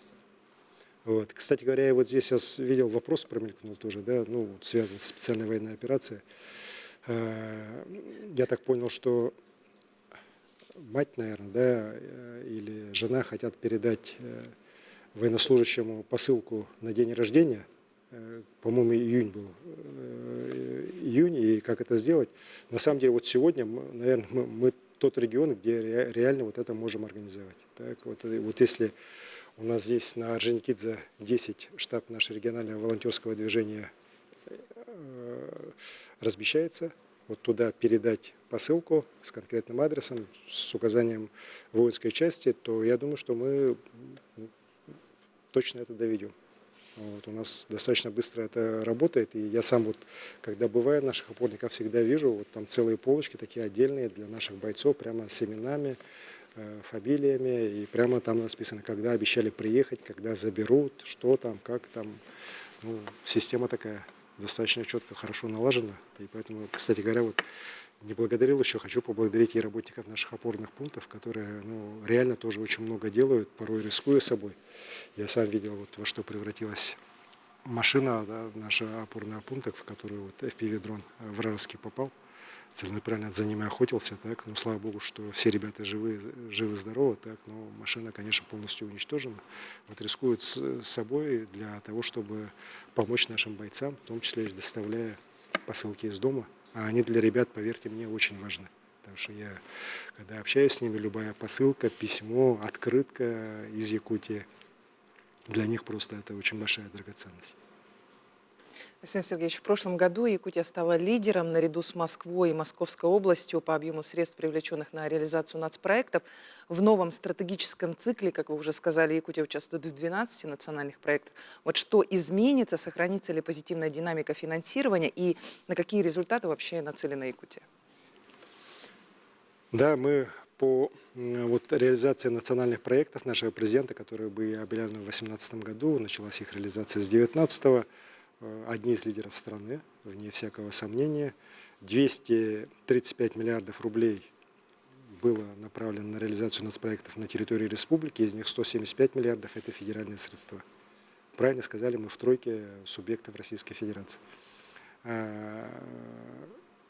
Сейчас новый цикл начинается, новые национальные проекты начинают реализовываться. В 12 из этих национальных проектов Республика Саха-Якутия будет принимать участие. На сегодняшний день объем финансирования по ним, пока вот предварительный, порядка 110 миллиардов рублей. Общая масса из них 75 миллиардов – это средства федерального бюджета. Вот. Но это, вот, как я еще раз повторюсь, это только начальные цифры, потому что, как показал опыт реализации нацпроектов прошлого цикла, да, по мере их реализации, по поступлению различных поручений президента, объем по ним не сокращается, а только растет. И уверен, что наш президент будет и нацпроекты держать под своим контролем и в случае необходимости по ряду направлений финансирование увеличивать. Ну, для Республики Саха-Якутия понятно, что важнейшими они как были, так и остаются. Это и строительство дорог, строительство аэропортов, расселение из ветхого аварийного жилья. Это вопросы, связанные с образованием, строительством социальных объектов по образованию, по медицине, ну и многие другие, которые, уверен, позволят и Республике Саха-Якутия, и России развиваться быстрее, становиться сильнее, лучше, чтобы людям здесь жилось лучше. Особо отмечу вот проект инфраструктуры для жизни. Мы как раз недавно у президента его на президиуме Госсовета обсуждали. По стране сейчас 2150 определено опорных пунктов, в которых в целом качество жизни людей за ближайшие несколько лет должно серьезно улучшиться. Из них по республике Саха-Якутия 43 таких населенных пункта определено. Вот. По всем ним будут делаться мастер-планы, будут делаться планы развития экономики, социальная сфера. И, конечно же, в будущем вот этот каркас, в который в основном входят районные центры и крупные населенные пункты республики, он позволит в целом вот всей республике динамично и стабильно развиваться и идти вперед. Александр Сергеевич, мы в эфире работаем уже почти 1,5 часа. Колл-центр подводит промежуточные итоги. Сколько всего вопросов поступило, какие вопросы интересуют наших радиотелеслушателей. Марферина, вам слово. Спасибо. Наш колл-центр продолжает активную работу. На текущий момент от жителей Якутии на прямую линию поступило 1206 вопросов. Важно, что часть обращений на прямую линию уже решена. Также на связи с колл-центром находятся члены правительства. И некоторые из них в своих социальных сетях сообщают о том, что кому-то уже помогли найти ответы на вопросы. Работа продолжается. Спасибо, Марферина. Давайте примем еще один телефонный звонок. Добрый вечер. Здравствуйте. Я из Кобяйского улуса, поселок Сангар, Ливина Лена Кентьевна. Вот у нас в Кобяйском улусе проблема с врачами, узкими специалистами. У нас, в частности, нет врача-окулиста. И вот больным все время приходится ездить в Якутск. Но у нас сейчас, вот на данный момент, дороги нету, самолеты не всегда летают. И вообще, даже если и дорога зимник есть, то ветер, снег и так далее, то шторм летом. Вот как решается вопрос с обеспечением мужскими специалистами районных больниц? Спасибо за вопрос. Я вот смотрел, как раз здесь тоже несколько вопросов промелькнуло про селу, по врачам. Эта проблема, кстати говоря, не только села. У нас сегодня нехватка врачей и в крупных наших городах. Вот, в том же Мирнинском районе большая нехватка. Вот я недавно был, мы обсуждали. Есть проблема и в других промышленных территориях, и в сельской территории, конечно, есть.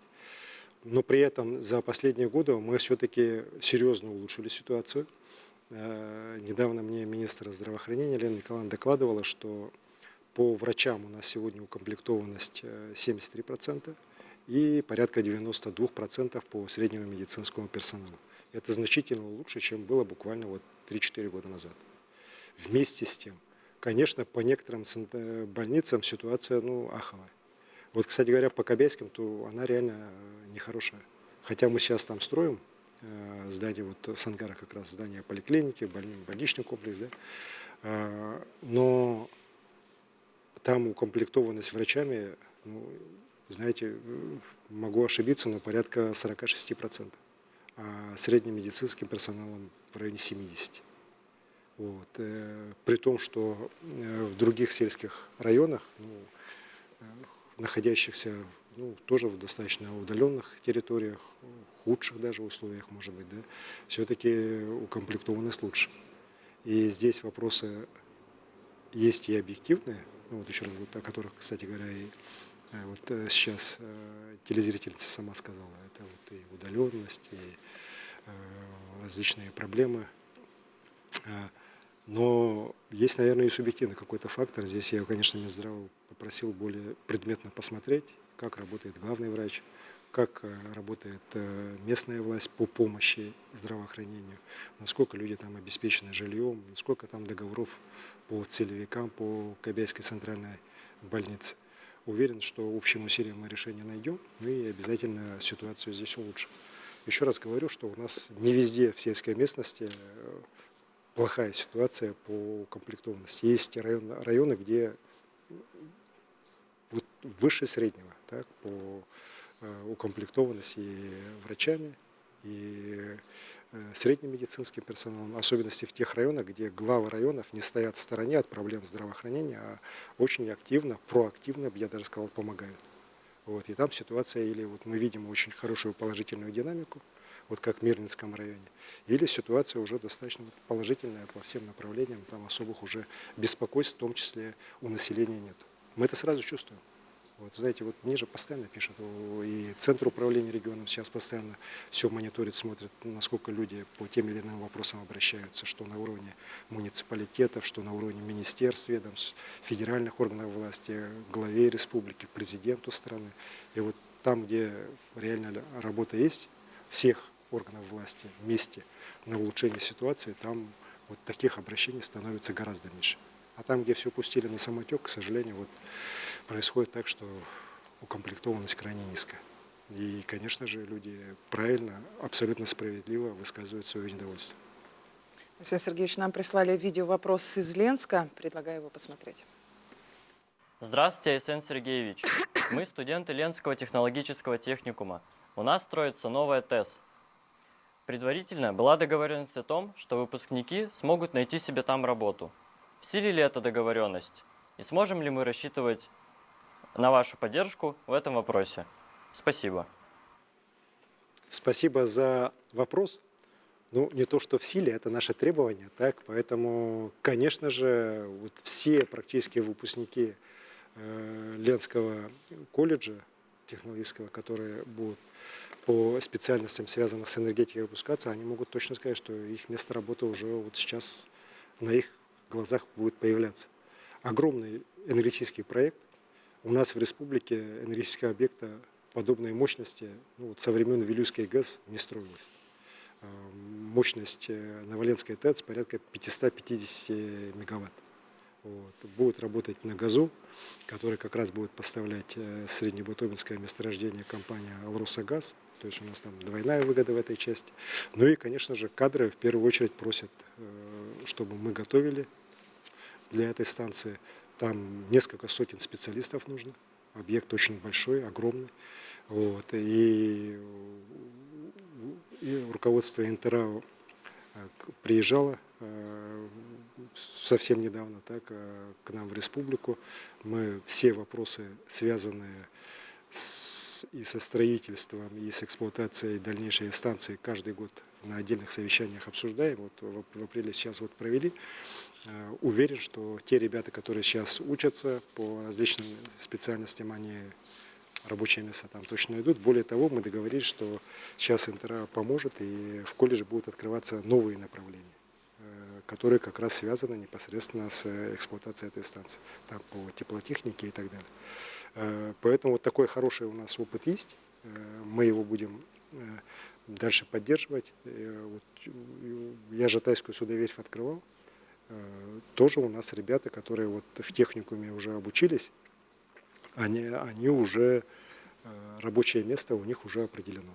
Вот Жатайская судоверфь. Тоже молодые ребята, зато прошли сейчас практику на лучших судостроительных заводах страны, на Балтийском заводе, вот, где атомные ледоколы строятся, на Онежской судоверфи, где как раз суда класса река-море строятся.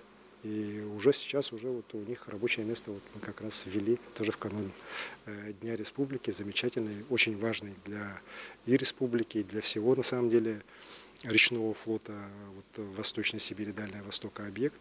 И уверен, там тоже сотни рабочих мест появится.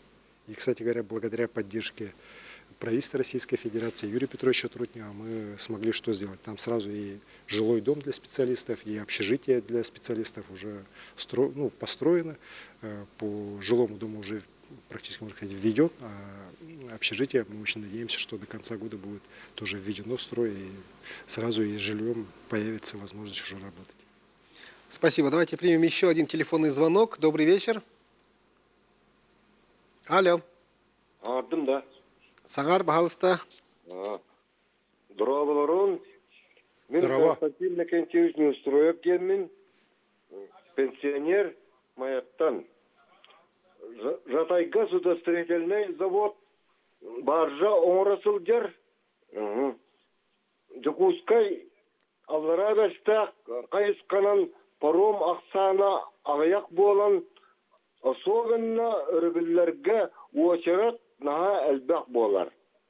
Мен ейтім.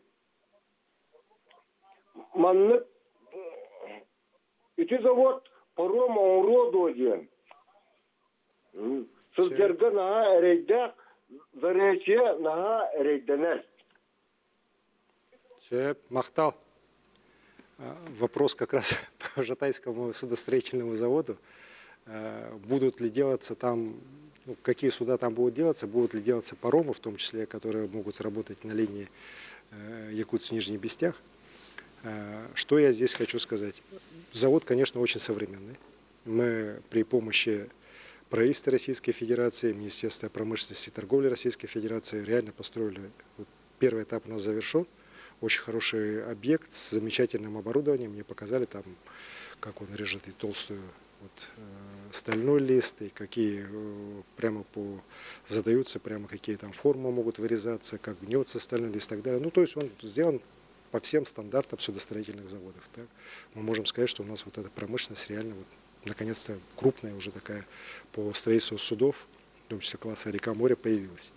Первый корабль, который мы заложили, это корабль класса река-море для перевоза сыпучих грузов, таких как уголь, например, так, водоизмещение 6,5 тысяч до 7 тысяч тонн может перевозить.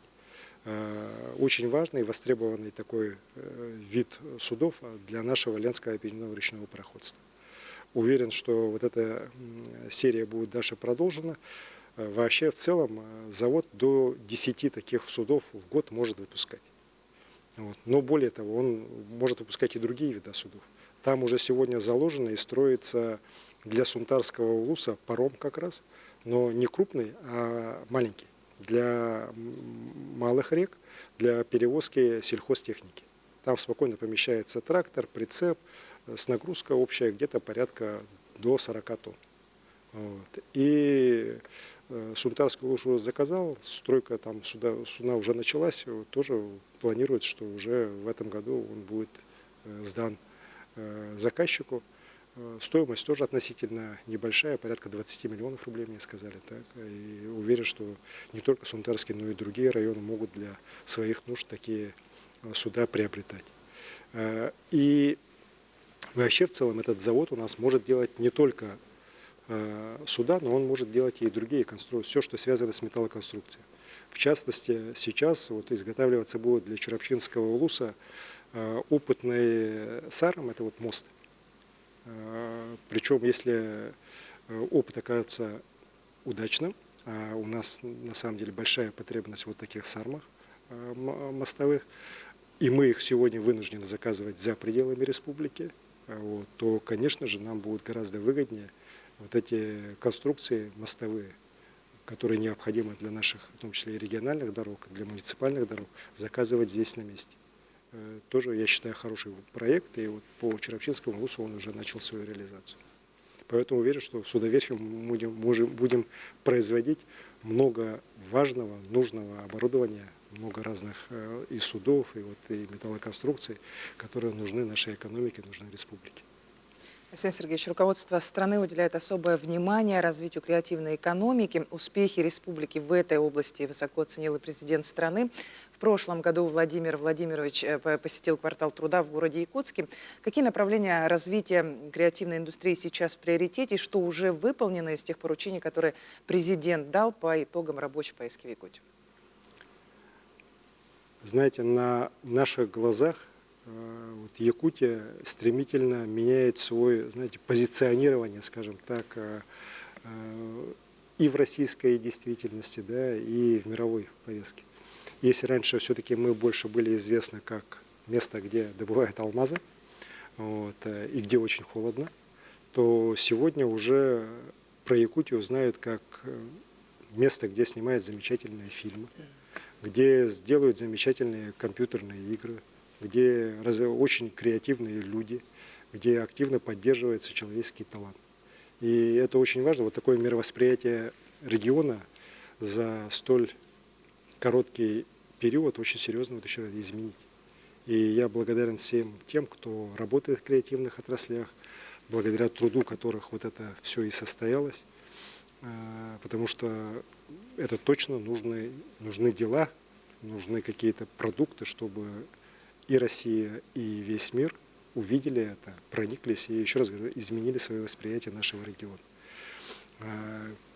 Указ мой как раз был подписан ровно год назад, 27 апреля 2024 года о развитии креативной экономики республики на период до 30 года. Основные направления там все указаны, начиная от кино и мультипликации, заканчивая модной индустрией. И по всем этим направлениям работа последний год велась и велась неплохо. Если говорить о кино, то мы видим, что за первые 3 месяца, даже можно сказать, за 4 месяца этого года якутское кино уже собрало столько денег в кассе, сколько было за прошлый год. Рекордный год, кстати, когда там у нас 157 миллионов рублей, по-моему, было собрано. Сейчас мы уже практически, может быть, в эти дни уже как раз его, если не перегнали, то перегоним. То есть у нас появляются постоянно замечательные, хорошие фильмы. Мы сейчас вышли в кино уже на межрегиональное серьезное сотрудничество. Хочу всем сказать, что с 1 мая по всей стране начнется широкомасштабный показ нашего совместного с Запорожской областью проекта фильма «Алдан», посвященного специальной военной операции, как раз где сюжет это как раз судьба нашего якутского воина, который имеет абсолютно реальный прототип. Это Николай Потапов, известный наш IT-предприниматель, который ушел на фронт, воевал, был тяжело ранен, сейчас вернулся и работает тоже в IT-отрасли.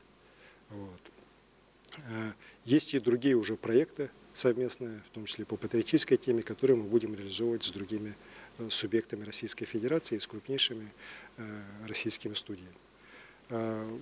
Я считаю, что и по другим направлениям у нас неплохие результаты Где-то, может, получается лучше, где-то чуть хуже. Так? Но самое главное, что есть такое постоянное движение, постоянное продвижение вперед. И вот я достаточно часто принимаю в различных мероприятиях участие в правительстве страны, посвященных в том числе и развитию креативной экономики. А сейчас этому уделяется большое внимание и правительством страны, и Министерством экономики, которое за это отвечает. И везде наш опыт отмечают как не просто как один из лучших, а отмечают как лучший опыт поддержки и развития креативной экономики. И президент страны, когда он здесь был, он реально вот это все увидел. Ведь если так посмотреть, это реально вот был визит нашего президента, когда он очень серьезное внимание уделил именно развитию человеческого капитала, развитию креативной экономики у нас в республике. И дал очень конкретные предложения по поддержке. Многие из них уже сегодня реализованы. Вот, например, мы просили проект «Моя профессия IT», который мы достаточно давно уже проводим, чтобы он стал не только всероссийским, а стал уже президентским проектом в рамках проекта «Россия – страна возможностей». Все, сегодня решение такое уже принято. Мы просили тогда поддержать наш проект по высшей школе музыки. Тогда все-таки, понятно, что бюджет страны сегодня тоже достаточно тяжелой ситуации, непростой ситуации. И у некоторых коллег федерального правительства были сомнения о том, финансировать этот проект или не финансировать. Но да, президент дал конкретное поручение, и сегодня высшая школа музыки уже включена в федеральный бюджет в трехлетку.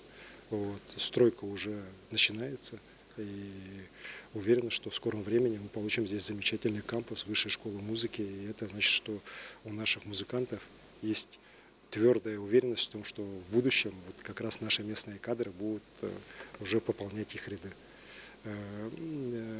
Был также у нас просьба поддержать игровую индустрию по разработке игр. И сейчас уже Институт развития интернета объявил конкурс по стране как раз по поддержке производства игр, в том числе наши якутские несколько проектов там в этом конкурсе участвуют. Поэтому вот президент дал очень хорошие, важные для нас поручения, да, которые во многом сегодня или уже реализованы, или реализуются. В любом случае они дают очень мощный импульс развитию креативной экономики нашей Якутии, Дальнего Востока, в целом всей страны. Вот. И в мае месяце, вот в конце мая, 29-30, здесь будет проходить как раз Дальневосточный форум креативных индустрий. В этом году Министерство по развитию Дальнего Востока приняло такое решение. Здесь у нас в Якутске провести, к нему тоже мы сейчас готовимся. И, конечно, сюда приедут десятки, сотни гостей, не только с Дальнего Востока, но и из-за рубежа, из других регионов страны. И уверен, что это вот совместная работа эти дни, конечно, обогатит и нас, обогатит и наших гостей, и позволит эту очень важную отрасль, креативную индустрию, поднимать еще более быстрыми темпами. Александр Сергеевич, в чат-боте есть вопрос на похожую тему. Так, Путин в прошлом году был в Якутске, ему рассказывали про искусственный интеллект, говорили, что будут создавать центр по беспилотному летательному аппарату. В чем польза БПЛА для Якутии? Кто там будет работать? Ну, вы знаете, вот, наверное, нет другого региона более нуждающегося в беспилотных летательных аппаратах, чем Якутия. Да. Вот наше огромное расстояние, наши природные условия, дороговизна доставки грузов в ту или иную часть республики нашей, она, конечно, вот просто просит, чтобы была создана не только беспилотные летательные, вообще беспилотные аппараты, которые позволят перемещать и грузы на территории, позволят мониторить лесные пожары, в случае необходимости их тушить, помогать геологам, помогать спасателям. Вот любая отрасль вот беспилотных аппаратов, которые есть в мире, кроме, не считая военную, да, она вот для нас крайне востребована. И мы выиграли конкурс Министерства промышленности и торговли Российской Федерации. Свыше 500 миллионов рублей будет выделено на создание здесь центра беспилотных летательных аппаратов. Он до конца года будет уже создан. Здесь с локацией на территории ТОРа. Здесь начнется работа и по их испытаниям, по их в различных условиях и по их производству разных видов. Здесь работа идет. Работать, слава богу, есть кому. У нас много ребят, которые сейчас обучились работе на беспилотных летательных аппаратах. Но более того, я скажу, что есть и отдельное поручение президента в части вооруженных сил для того, чтобы огромная территория не только Якутской, но и вообще в целом российской Арктики, она была под надежной защитой. Тоже понятно, что востребованность беспилотных летательных аппаратов, она и вообще беспилотных аппаратов, она крайне сейчас вырастает, в особенности вот это сейчас специальная военная операция показала.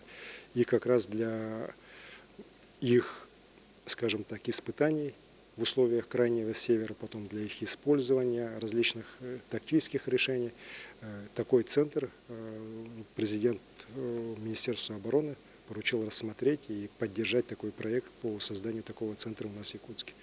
Мы очень надеемся, что все соответствующие там уже этапы уже проходят согласование, и эта работа начнется.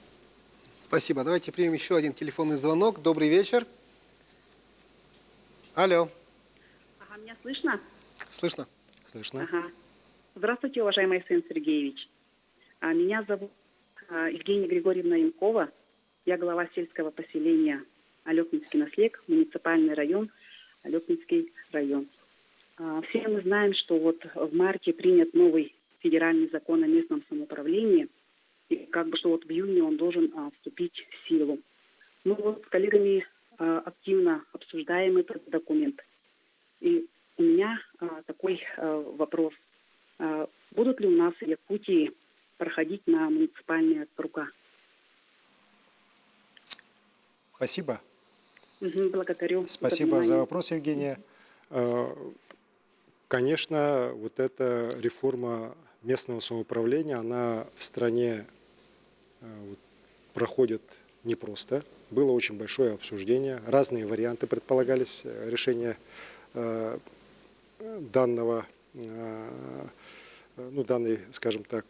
данных подходов по местному самоуправлению.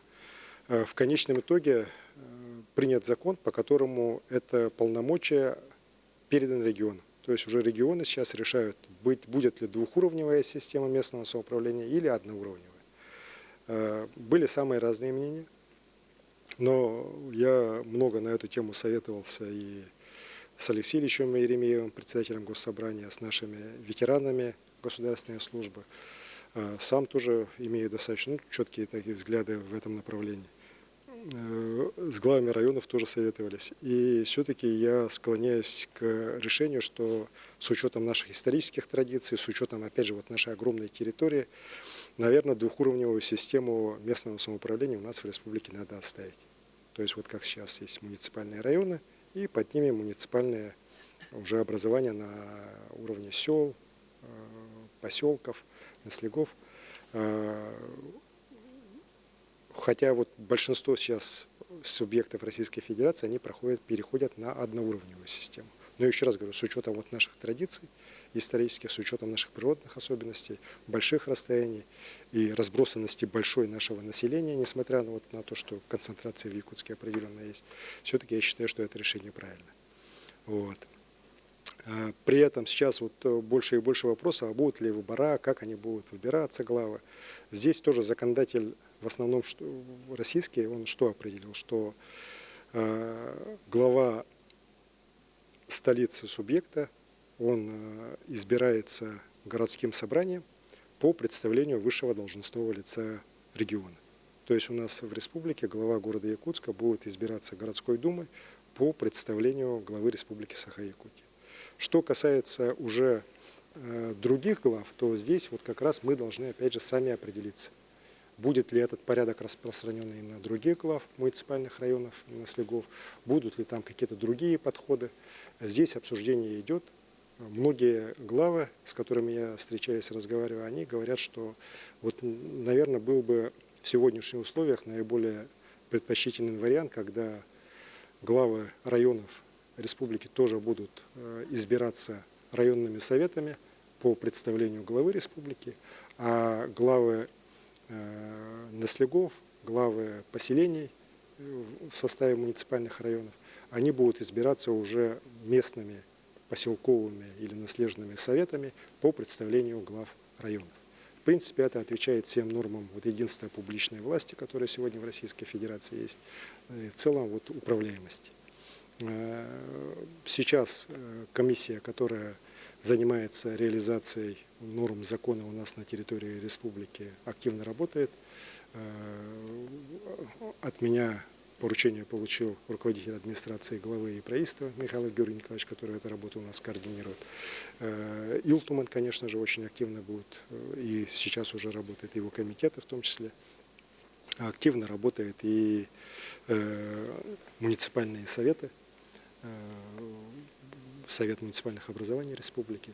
Все возможности мы учтем, выборы сделаем, но и уже через законопроект, а нам надо будет достаточно много законопроектов принимать, начиная от изменений Конституции республики, заканчивая приведением в соответствии уже уставов муниципальных образований до самого последнего наследия республики.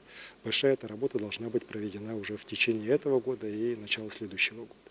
При этом хочу особо отметить, что те выборы, которые должны состояться в сентябре, они проходят по старому варианту. То есть никаких изменений там не будет. Вот, как они вот сейчас должны быть назначены, так они назначатся, так они в сентябре месяце пройдут. А вот уже следующие уже будут проходить, уже там все-таки ситуация уже может быть другая. Мы принимаем еще один звонок. Здравствуйте, говорите, вы в эфире. Добрый вечер, уважаемый Арсен Сергеевич, уважаемые телезрители. Меня зовут Николай Харлампьев, звоню с Вилюйского района. Поздравляю, Арсен Сергеевич, вас и в вашем лице всех якутян с этим замечательным праздником. Арсен Сергеевич, 18 апреля вы приезжали к нам в Вилюйский Улус для того, чтобы принять участие в торжественных мероприятиях по случаю столетия со дня рождения Гавриила Иосифовича Черяева, и вы в своем выступлении предложили издать указ по подготовке и проведению 400-летия со дня основания нашего любимого Вилюйска. В связи с этим, Арсен Сергеевич, можем ли мы, вилюйчане, рассчитывать на вашу помощь и поддержку в части разработки мастер-плана города Вилюйска с активным участием республиканских ведомств на примере города Якутска? Спасибо.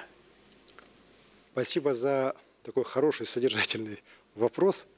Вот, во-первых, конечно же, я, когда был в Вилюйске, и когда мы все там отмечали столетие Гавриила Иосифовича Черяева, я в своем выступлении отдельно отметил его выдающуюся роль в развитии советской Якутии, в развитии индустриальной мощи нашей республики, как раз в период руководства нашей республики Гавриила Иосифовича Черяева, а он, напомню, почти 18 лет был первым секретарем обкома партии, произошли коренные изменения. И Якутия реально превратилась тогда в индустриальную республику. Были построены Южно-Якутский ТПК, появился город Нерингри, появились поселки Удачный и Айхал в Мирнинском районе, крупнейшая обогатительная фабрика в Мирном. Была построена Вилюйская ГЭС, огромный импульс получила золотодобывающая промышленность, село Якутское преображалось. Огромное внимание он уделял развитию науки, высшего образования.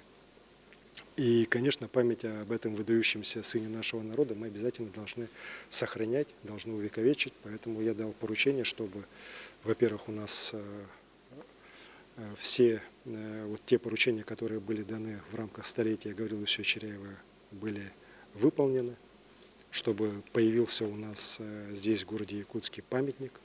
Вот, в сквере. В сквере сейчас, знаете, стоит бюст, скромный-то. Ну вот я считаю, что там должен быть памятник, его память. И в целом вот в городе Вилюйске должен появиться вот филиал нашего Республиканского музея государственности. Потому что Вилюйская земля, которая дала и Гавриила Иосифовича Черяева нашей республике, Степана Максимовича Аржакова, конечно же, я считаю, что такого объекта уже давно заслужила. Далее я коснулся и города Вилюйска. Вот 400 лет городу Якутску будет в 2032 году, а через 2 года мы будем отмечать 400-летие города Вилюйска. Вилюйск тоже сыграл выдающуюся роль в развитии нашей республики. Он до революции был центром всей Западной Якутии. Через него шли многие исследователи, многие маршруты через него проходили известных людей. И, конечно же, вот эта богатая история Вилюйска, его современность, его будущие перспективы у меня, например, не вызывает никаких сомнений. И в этом указе мы должны будем это все отразить. При этом Вилюйск, конечно же, должен получить свой мастер-план. Так же, как и вот остальные 43 опорных наших населенных пунктов в Республике Саха-Якутия. Опорный пункт должен быть разработан с учетом перспектив и экономики, с учетом перспектив развития социальной сферы, увеличения населения, развития города, городской инфраструктуры.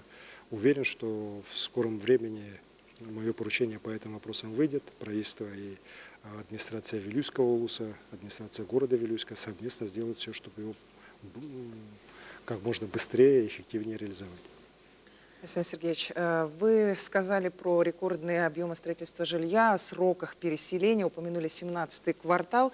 И вот как раз в чат-боте есть вопрос. Александр Сергеевич, улица Пионерская, 34, когда переселят 17-й квартал? Ну, могу сказать, что переселение уже началось.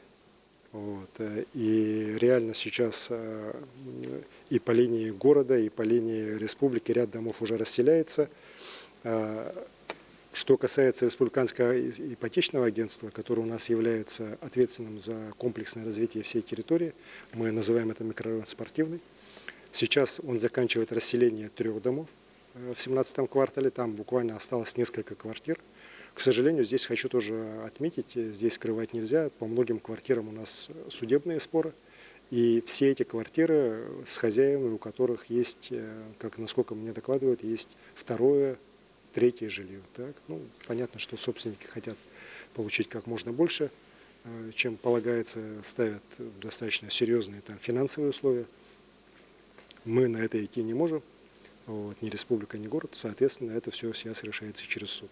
Это самый большой минус этого, в том, что затягивается вопрос расселения других людей, которые, ну, на самом деле готовы уже сегодня переезжать, даже и квартиры под них есть, но, к сожалению, вот, в силу разных таких причин процессы эти немножко затягивают. Но вместе с тем они идут. Я не говорю, что из-за этих судебных споров там все это останавливается, просто замедление есть, но суд в любом случае то или иное решение обязательно принимает, какая-то конечная инстанция, и процесс движется. Вот вообще в целом по 17-му кварталу с привлечением средств Дом РФ в ближайшее время, то есть уже в этом году, должно начаться расселение еще 17 домов в 17-го квартала. Это уже большая величина. Вот. В целом, на мой взгляд, работы идут неплохо. Вот. Но нужна еще, скажем так, более серьезная координация, кооперация городских властей, республиканских властей, министерств, республиканское ипотечное агентство для того, чтобы этот процесс вот, не останавливался из-за каких-то мелочей.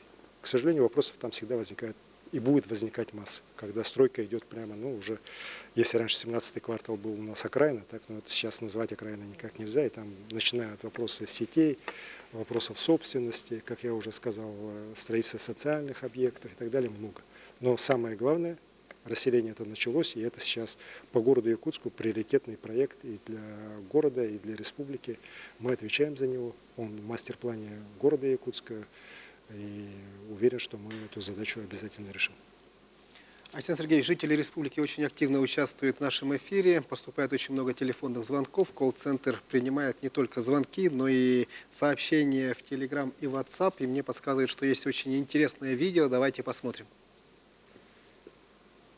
Үтө күннен сақам сирин лоқтоқтыры баргетін бұл үміт үтө республика күннен итистің әғарда болуқтың мен масақа мәқастемін әдір фермербін, онына тек айсывын кеғылячтабын. Ондағынан бәйім ұлыспыр мәйқ аңласқа депутат болабын. Бұл бәйім кірі қодоным, 2 ғынарын ақтақпын, онына 5 нерей ұлатындыры қыджабын. Алексей Сергеевич, мен кылгасы итим 2 белетен көрөһөнтөн турар, бастыгынан әлбәх әдәр ичидикте кепстебин, кинилер бу текасын жартынар багалары күһүрен ер ол чакчы үрдер, олар әре бир калган кинилер, кинилер сөйләре онны котондыра суох, багалары бар, онны сөйләре суох. Онтан 2 сөйрөттөн көрдөкпүнө бегин электр битер, Эжидербит увайдарбит кинилер сүйөгөр көмтөлөр намтан ер кинер сахара нерлер онна бу сүйөлөрүн эһем багарбат саналарыттан хара күстерден көрө хөҗәт түгеннәре олу сәлбәк. Онотта манык орту хара манык тахан келе курдук ситибнәһе курдук. Динне биги шөй байтык программа тукуйдамыт кылҗага жонтон бу сөйләрен спеккара арендага беренду эбетер тухара субсидиянан көмөнөн тексереллерин ситеп булышы. Талгы ичатарбы сүйү буттар өп тугар программа тукуйдамыт онно котон бопрога туран келер билен туран жон бары расырдык технологиялар бу үләне чепчетер котоннору туттоктор марады оларын онно кымтылары олуш тибедун тен Магараска агрошкола колу бурунан чепчеги сынага үчүгей саңа технологияларда онны сигирбет туруктак котон тупуттарын тугарманнык бир проектка оңоромут жоңго биги көгөлүп болор олус астык булады то жетер кас бидди котон бейте туспа экспертизаланан каян онно бейте сүбир котон сынага такан келер олин этинне бир типовой проект билемнен барамыт барылыр тархатыр болор олус үчүгей булады. Мен санабар итек алгалары баһардар бут биги сөбүт аксана төбөтө да ачы сугата онна көлөнага берилди булат те кайсыбын. Ити кайсага ток үле барын сөбү онна табылды сөптү жемен эгиттен ыйтабын. Мехаз дорого, вопросы им махтал. Бытыкон хурмуды кенеки хевильбакита болбукун. Вот я, задававший вопрос фермера, хорошо знаю. Раньше он работал директором музея в Мегано-Кангаласском улусе, в селе Майя. Так? И мы с ним тогда встречались, он тогда был с бородой, с вами такой, сейчас избрил, совсем человека не узнать. Я, конечно, очень благодарен ему за то, что он не словами, а реально вот делами показывает пример сельского предпринимателя. Идет в эту сферу, причем я, вот, еще раз говорю, не только вот из его вопроса, вообще знаю его подходы к предпринимательству, к использованию в том числе сельского хозяйства для развития сельского туризма. Я считаю, в этом части очень большой есть у нас потенциал у нашего села. Уверен, что у него все получится, потому что у него есть энергия, у него есть желание, так, у него есть сегодня поддержка. Поддержка со стороны района. И уверен, что и на уровне Минсельхоза, если есть такая необходимость, такая поддержка им будет оказана. При этом я хочу сказать, что вот он поднял вопрос, которым мы достаточно давно занимаемся, но оно вот временами усиливается, временами ослабевает. Это поддержка строительства коровников, которых могли бы уже люди старшего поколения, которым уже сложно за скотом смотреть, скот туда передавать или в аренду, или кому-то передавать для того, чтобы это вот на каких-то кооперативных началах вот этих коровники у нас существовали и приносили уже доход, ну, скажем так, всему селу. Такой опыт есть у нас в республике, причем есть опыт и положительный, и отрицательный. В каждом случае, еще раз говорю, здесь сыграли роль не какие-то объективные факторы, а субъективные. И вот там, где к этому вопросу относились именно тщательно, просчитывая все возможности, помогая решать эти вопросы, особенно вот молодым фермерам, которые брались за это дело, результат всегда был хороший. Вот. И уверен, что в Мегано-Кангаласском улусе сейчас этим проектам будет уделяться особое внимание, хорошее, серьезное внимание. Дмитрий Иванович Тихонов – это один из тех глав района, которые как раз активно выступали за передачу полномочий по сельскому хозяйству с уровня республики на уровень муниципальных районов. Я сам с Дмитрием Ивановичем много раз общался, и как раз вот их доводы меня убедили в том, что вот это решение надо принимать и поддержать районы. Хотя, не скрою, многие коллеги в правительстве в то время тогда были против. Вот. Сейчас подавляющее большинство полномочий по сельскому хозяйству, в том числе, если не ошибаюсь, по строительству коровников до 100 голов, они как раз переданы с уровня Минсельхоза на уровень муниципальных районов. Поэтому надо муниципальным районам вот таких ребят поддерживать, помогать им, делать какие-то совместные программы. Но если есть необходимость просить помощи у Минсельхоза, у правительства республики, если совсем нужно, то у меня для того, чтобы эти вопросы двигать. Нам селом надо заниматься. Вот преемственность, о которой сейчас он говорил, это обязательно то, что мы должны сохранить. То есть у нас не должно быть разрыва, когда старшее поколение уходит, объективно так, а молодое не приходит. При том, что вот мы видим, что есть замечательные представители молодого поколения, которые готовы сельским хозяйством заниматься им по-новому, на новых принципах, с привлечением современных технологий, он про них тоже говорил, для того, чтобы сельское хозяйство при постоянной поддержке государства в лице Республики Саха-Якутия, оно наконец-то начало расти и превратилось в отрасль, которая людям будет приносить достойный доход. Александр Сергеевич, зачитаю вопрос, который поступил на ваш чат-бот Telegram. У меня сахарный диабет, пока обеспечены лекарствами, но в конце прошлого года были задержки с обеспечением. Сам вопрос, достаточно ли выделено финансирование на бесплатные лекарства в этом году? Эта проблема мне известна. К сожалению, в прошлом году, в конце года, был на самом деле серьезный разрыв, так, и мы тогда достаточно такие экстренные меры принимали. И я тогда давал конкретные поручения в адрес правительства по решению задачи. Прокуратура тогда подключилась, помогла мне, так, и мы вопрос тогда решили. При этом в этом году выделено средств гораздо больше, чем в прошлом. Порядка 2 миллиардов 600 миллионов рублей. Но вместе с тем, как показывают предварительные расчеты, так как у нас число получателей таких лекарств с каждым годом растет, и стоимость этих лекарств тоже, к сожалению, растет, причем растет быстрыми темпами, то денег, опять же, может не хватить. Поэтому мы заранее уже правительству дали такие поручения, чтобы все-таки ситуация прошлого года не повторилась, чтобы лекарства были все обеспечены. Там, кстати, мы говорим много вопросов, и они связаны не только с деньгами. Вот, например, я сейчас буду отдельно рассматривать, и председатель правительства готовит мне доклад, все-таки о необходимости определенной централизации закупа лекарственных препаратов, которые мы закупаем по этим программам, потому что, к сожалению, мы видим, что разброс цен не то что между районами, центральными районными больницами, которые сегодня сами самостоятельно закупают, а даже вот внутри города Якутска очень незначительно. Вот. И, конечно же, я считаю, что в случае централизации через государственное предприятие, через Саха-фармацию, мы смогли бы реально достичь существенной экономии именно и в закупке, и в доставке лекарств. Этот вопрос, кстати, поднимали и депутаты «Единой России» при встрече со мной вот совсем недавно. И я их тоже поддерживаю, мы в этом вопросе будем работать. Мы не должны просто вот тратить деньги, так, а мы должны тратить их с умом, делая все, чтобы вот средства, выделяемые из бюджета республики на закуп лекарственных средств, использовались максимально эффективно. Это, кстати говоря, может во многом не только здравоохранения касается, но и всех других сфер, чтобы мы с деньгами государственными работали насколько возможно, вот именно бережно и экономили их. Еще один телефонный звонок. Добрый вечер.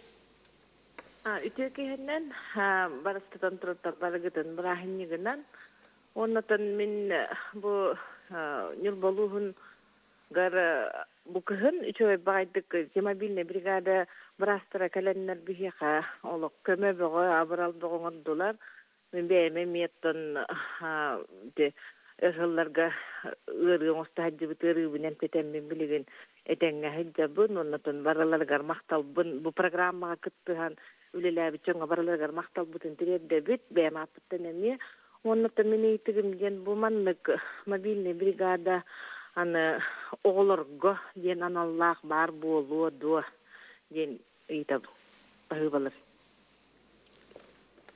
Спасибо за вопрос. Вопрос, наверное, все-таки касается мобильных хирургов. Вот, потому что в Нюрбинский улус, наверное, вряд ли наши арктические доктора ездили, так? Но, скорее всего, это вопрос касается мобильных хирургов, которые ездят сейчас у нас по республике и проводят необходимые хирургическое вмешательство там, по многим направлениям, эндопротезирование, лапароскопические операции, по сердечно-сосудистым даже операции делают, так, там вот уже на месте. Это очень людям удобно, потому что, не выезжая из дома, они сразу получают высококачественную медицинскую хирургическую помощь, для которой им раньше надо было выезжать или в город Якутск, а то еще дальше. Вот. Сейчас, вот благодаря в том числе национальным проектам, у нас медицинская база на местах уже окрепла. У нас вот новые больничные комплексы появились, абсолютно современные во многих районных центрах, а где-то появилось оборудование, которое позволяет такие операции уже на месте делать. Но, к сожалению, чтобы их постоянно делать, там людей, высококлассных, узкоспециализированных специалистов нет. И навряд ли они там появятся, потому что специалисты по эндопротезированию держать в районе, например, где живет 10 тысяч человек, абсолютно невозможно. Так? Они должны находиться там, где эти операции нужно делать для большего количества людей, постоянно проживающих. И поэтому мы решили, что мы будем создавать такие мобильные бригады, которые будут приезжать в тот или иной районный центр, где будут предварительно люди отобраны для хирургического вмешательства, подготовлены и быстро эти операции проводить. Опыт мы с прошлого года начали по ряду районов, в том числе по промышленным районам, по некоторым сельским районам уже провели. Результат очень хороший. Очень хорошие отзывы от населения и очень хорошие показатели вообще в целом по эффективности такой формы работы. Поэтому эта работа будет обязательно продолжена и по арктическим районам, и в целом по республике. Что касается детских бригад хирургических, если есть такая необходимость, я поручение министру здравоохранения дам, чтобы рассмотрели и для каких-то хирургических вмешательств по детям тоже отдельные какие-то программы приняли. Что касается арктических наших мобильных докторов, то там, в принципе, отдельные бригады есть, которые занимаются осмотром детей. По Нюрбе не знаю, насколько необходимо именно туда такую бригаду отправлять, там все-таки доступность есть, специалисты есть, но если есть необходимость, тоже посмотрим. Но к нам присоединяется Чурапчинский улус, там работает корреспондент Аскалон Семенов. Аскалон, добрый вечер. Ütükehenen tıktabılla Aysen Sergeyevich ütükehenen sakabıt sirin oloqtoqtara. Behege çurapçı uluhugar bar jekergetterge elbaq öngünü oңорор kiyinge kelen turabıt. Sanatar bollaqqa manlık tipteaqterilte tı siriger bu çurapçı siriger otugar an mangnaygıtın toluru qaçıllan üleğe kirbite. Ekitihince sürbet 4 yıl 90-30 günüger Aysen Sergeyevich en beğen kelengen bu kiyini arıybıkkın oloqtoqtor sürdaq kündütük sanıların bildireller. Min Aktıbar Çurapçı Luha municipalne terili bahlıga Stepan Anatolievich Sargadayev wanna bu kiin salaltata kelen turallar wanna min Aktıbar elbek oğlaq jekergen kelen turar Zakharovtar Bolallar ığalagata Eduard Petrovich, ığaliyete Natalia Petrovna, oğullar Sandara, Aykal Dayana. Kepsetini kinlerden sağlıqqa Natalia Petrovna ütükehenen. Ütükehenen. Ja usulubi ütüne qaydaga biti? Manнык bihi ıl üs oğlaq bud. Bihi manнык diyek ergenge elbek öngön oğuror sığıntır çurapçıvtar ılıbıta yörübüt ulahan. Manны min oğullarım sılcıvıttara kırgıttarım, lagoped, psikolog, AFK öngötün tuhammıttara. Oğullarım kuru üyere kötekelerler, manna ülehetler üyere kötekesöller. Ona uan konuk bili rehabilitasiya baraga korakka barbakka bitere manna çurapçıvıtıgar boğulara üçügay bihi katabıgastaq. Tügenden tuhanan Aysen Sergeyevic'in maktabın tiyerde bit. Ay maktabıt, doğuttar bit, atın uluslar golor olurlar. Onda manlık tiptağ, simeyne sığıntır, arıllara bollar, atın uluslarga, diyek ergetlerge, tuhalaq, köme bolu ötedi hanı bit. Aysen Sergeyevic, manlık kinler xan, öste xanlık uluslarga arıldığıqtaray. Мақтал болуын, вопрос кетеген, этиги теген, бастадан тұран бұқа барғатығар әғарда, бұрды күшуеккен, арайбыт кеймет үшөйді күлелен бәтін көрдеулерін тұпсаран егер, жон әрге үйерер, эти бәғат еметтігет. Атын ұлыстарға арылды тұғынан әтер боллаққа, бәғат едік бұланлар балылар. Вот сейчас уже на русском скажу. Очень рад, что такой замечательный объект мы в свое время в Чурапче открыли, благодаря инициативе на местах. Глава района Степан Анатольевич очень поддержал. И сейчас радостно видеть, что люди пользуются, людям это нравится. Конечно же, такие центры мы будем открывать и в других районах. Здесь очень важно, чтобы было, опять же, взаимодействие муниципальной власти с нашим Министерством социального развития и по предоставлению здания, по ремонту, в дальнейшем по его работе. Ведь здесь по принципу одного окна оказывается целый спектр различных услуг, различной помощи, начиная от психологов, медиков, заканчивая вопросами реабилитации. И жизненная ситуация у людей самая разная. Так, и, конечно, вот такие центры нужны и для семей, которые оказались в непростой жизненной ситуации. Так, и мы видим, что там, где вот эти центры хорошо работают, как раз и статистика конкретно улучшается. Вот. Одним из форм поддержки семейной политики, демографической политики мы считаем вот предоставление грантов. В этом году, кстати говоря, у нас грант, он для муниципальных районов разыгрывается 10 миллионов рублей. Кстати говоря, выиграл в нем Чурапчинский улус. И вот если есть возможность, хотя бы один вопрос давайте я тоже задам, а то мне задают, а я никого ничего не спрашиваю. Степан Анатольевич, вот этот сертификат на 10 миллионов рублей вы получили. У вас какие планы по его использованию? На какие цели будет направлен?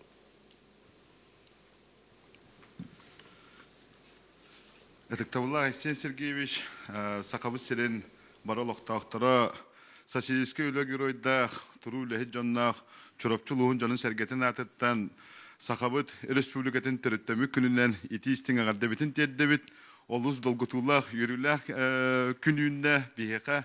Ононтон бұл бейе бұлырың аттан Джекерген института демографическая политика сайдытыгар, Джекерген хылгар гыл саргыта муниципальный программаны үлелетен сағалабы саңа программа алтта қайысқанан ол көрдік Джекерген экономиката саңа гыл бұлбы Джекергенлері ияға болаларығар хөн оғыны ети түріт өске, түріт тылға Төрәбі дөйділергер бәріниләқ бұлуға кен қабаннақ программа өлі тұрар. Оның тұн бұл ұлбыт кайылақ 10 миллион солқуы бұт Джекерген института сайдетігер бұл программа әме салқы үлелән бар еден. Оның тұн түгіннен тұғынан Этактавулла Айсен Сергеевич ән bu Джекерген института Беттүн республика дитер сайдетер улахан болхамтагын өйбөлгүн урагар улаханлык тем мактанабыт онотан түгөннөн туханан улахан макталбытын правительство бутгар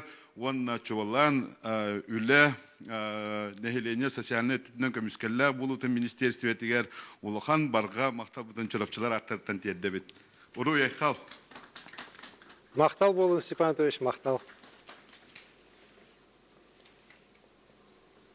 Айсан Сергеевич, улахан мақтал болуқтын, бұға сибәске чурапчыл ұхыттан жекергеттерге әлбәқ өңіні оңырар кейін тағыста студия. Аскалон улахан мақтал, Степан Анатольевич улахан мақтал, чурапчыларға мақтал, беребеден салғы бұд. Айсан Сергеевич, у нас еще есть один видео вопрос, давайте посмотрим. Үтө күннен Айсан Сергеевич. Россия хақайры бочотта дорунега Никита Иванович Баярап таттан нәхелеге. Бүгін бұл федеральный хөлгі кәлем тұрабыт. Бейул үспетейінен әлбәқ сірі кәлі бары болар. Оны бұл кәкә ғылдарға суғыт оғын адақтар кәнеттен алданна. Оны бұйыл бұлағаны хүбе кестігінің ұтылда манчары өнетігер әме кәлі бары баға кәлек болуға. Оны бұл сол капитанный ремонтын оны өссі асфальтанаңа бибінен ағынан көмілер көтер көтер. Спасибо за вопрос. Вопрос касается федеральной автодороги Колыма. Это участок от Чурапчинского и Татинского улусов. К сожалению, вот, я здесь согласен, последние годы он в достаточно таком тяжелом состоянии находится, особенно летний период после тяжелых больших дождей, осенний, весенний период. И сейчас там все не так хорошо, да? Что здесь я могу сказать? У нас сейчас работа в 25-26 год идет на участке вот от Чурапчинского улуса 2 Харбала, это Болтонго, до Кыйы, Татинского улуса, это вот реконструкция должна пройти вся. Так, 25-26. Дальше, потом уже в сторону уже Этюкёля работа должна сдвигаться. Вообще в целом по 5-летнему плану строительства автомобильных дорог в России, вот реконструкция федеральной автодороги Колыма, вот на этих участках она предусматривается. И я считаю, что она будет сделана. Мы, конечно, планировали, что асфальтирование в целом до Этукюля будет идти более быстрыми темпами, но, к сожалению, последние годы из-за нехватки средств федерального бюджета финансирование по всем федеральным дорогам, оно серьезно урезано и по содержанию, и по строительству. Ну, к сожалению, мы здесь тоже не исключение. Замедление очевидно, но при этом, еще раз говорю, сказать, что ничего не делается, мы тоже не можем. Да? Работы все равно идут, работа продолжается, участки вводятся. И в этом году все равно, несмотря на все сложности, в прошлом году по участкам дороги Колыма тоже определенные участки, непростые участки тоже были сделаны и введены в строй. Вот, пользуясь случаем, сразу по дорогам скажу, потому что дороги для республики очень важны. Много вопросов по дороге Мухтуя, по дороге Анабар, по Вилюю. По всем ним планы этого года сделаны, работы идут, договоренности по, скажем так, прохождению тех или иных участков, какие сроки установлены, что мы там должны делать, когда дорога будет перекрываться и так далее, все тоже установлено. Я очень надеюсь, что все-таки у нас серьезных там уже никаких срывов не будет, да, особенности вот по Мухтуе, по Анабару. Ну, тоже знаем, что вот из-за неблагоприятных погодных условий в прошлом, в особенности позапрошлом году, там были очень серьезные конкретные проблемы. Сейчас все-таки накал немножко спал, но проблемы остаются. Теперь по дороге Амга, вот здесь, кстати говоря, тоже вопросы проходили, как будет идти асфальтирование. Мы идем по плану, в этом году 15 километров тоже должны дальше асфальтировать. И вот по 10-15 километров дорога Амга будет дальше асфальтироваться. Вот. Здесь мы планы свои никоим образом не меняем. В этом году, кстати, есть там у людей опасения, что летом будет большое количество угля перевозить, и дорога может разрушиться. Отдельное поручение мною дано и по линии ГУП ЖКХ, по линии Министерства ЖКХ и энергетики. Перевозки в основном будут идти в ноябре, вот, и ущерба качеству дорожного полотна не будут приносить. Те перевозки, которые летом будут проходить, они тоже будут контролироваться, и мы все-таки считаем, что ущерба ни мостовым переходам, ни дорожному полотну не будет нанесено. А стройка сама будет продолжаться. Еще раз говорю, дорога Амга, мы должны ее постепенно идти и к 2028 году уже полностью закончить ее асфальтирование. Александр Сергеевич, что касается игры Манчары, отборочные туры в муниципалитетах уже начались. В этом году республиканские соревнования по национальным видам спорта пройдет в Татинском Улусе. Как насчет спортивной инфраструктуры? Какова сейчас готовность? Готовность хорошая. Я вот буквально вчера разговаривал с Сергеем Васильевичем Местиковым, заместителем председателя, он руководитель оргкомитета по играм Манчары, он как раз ездил в Татинский Улус на мероприятие, посвященное Дню Республики, ну и также и провел оргкомитет. Готовность и стадиона, и большого многофункционального спортивного центра в Этукюле, она там за 85%, близкая уже к 90%. Вот. Уверен, что там никаких проблем не будет, все материалы на месте, объект будет сданы. Вот. Немножко отстает спорткомплекс Черкохи, но там модульные конструкции, там объект гораздо меньше, проще, и сейчас стройготовность уже за 60%. Надеюсь, что тоже в установленные сроки будет все сделано. Ну и по ипподрому тоже, как мне доложили, никаких проблем нет, поэтому спортивная часть, она готова. Сам район очень тоже, насколько я знаю, готовится, жители воодушевлены. Вот, уверен, что татинцы, они, которые известны всей нашей республике, да, своим гостеприимством, умением организовывать мероприятия хорошие, проведут игры Манчары вместе с республикой на самом высоком уровне. Александр Сергеевич, в чат-боте есть вопрос, несколько раз отправили. На Ленские столбы ездим каждый год, парк стал удобнее, но народу очень много. Хотим на Амгу, на речку Синяя, но там нет хороших домиков, нет инфраструктуры для отдыха. Что-нибудь делается для создания условий? Ну, вы знаете, я здесь что хочу сказать, в целом вот по развитию туризма, да? Я глубоко убежден, что у Якутии грандиозный просто потенциал по туризму, просто огромный. Это все подчеркивают, с этим все согласны, и природный, и, знаете, вот событийный туризм, этнотуризм. Вот Якутия буквально для этого создана. Но здесь у нас как раз самая серьезная проблема в том, что у нас сфера, вот индустрия гостеприимства, как это принято называть в мире, да, связанная с туризмом, она отсутствует. Мы никогда этим раньше не занимались. И что самое плохое, здесь даже не то, что государство к этому не готово и так далее. Да? Здесь нету серьезно развитого крупного у нас бизнеса. Даже среднего бизнеса нет. У нас весь бизнес туристический, он, к сожалению, пока еще маленький. И наша задача взрастить здесь все-таки предприятия, местных предпринимателей, которые реально будут заниматься туризмом уже в серьезных таких больших масштабах. То есть не 10 человек привозить, не 50, там, даже не 100, а тысячи, десятки тысяч человек. Вот. Только в этом случае можно будет говорить о том, что у нас индустрия это появилась. А крупные российские компании сюда не заходят, потому что пока у нас так таковой вот инфраструктура, опять же, очень сложная. У нас дорогая логистика, вот, даже внутри республики. Отсутствуют гостиницы, хотя многие считают, что куда якутские гостиницы, да, в Якутске гостиниц вообще нету по стандартам российским. На такой город нам еще нужно минимум порядка 500-1000 гостиничных мест на город, в котором живет 400 тысяч человек. Большая проблема у нас вот как раз с, как сейчас сказали, с летними домиками, как их называют, глэмпинги, которые, как сейчас модно это говорить, да, хотя не люблю эти англицизмы, да, но вот летние домики, да, где люди могут выехать в летний период, осенний период, отдохнуть, передохнуть на несколько дней и обратно уехать. Вот.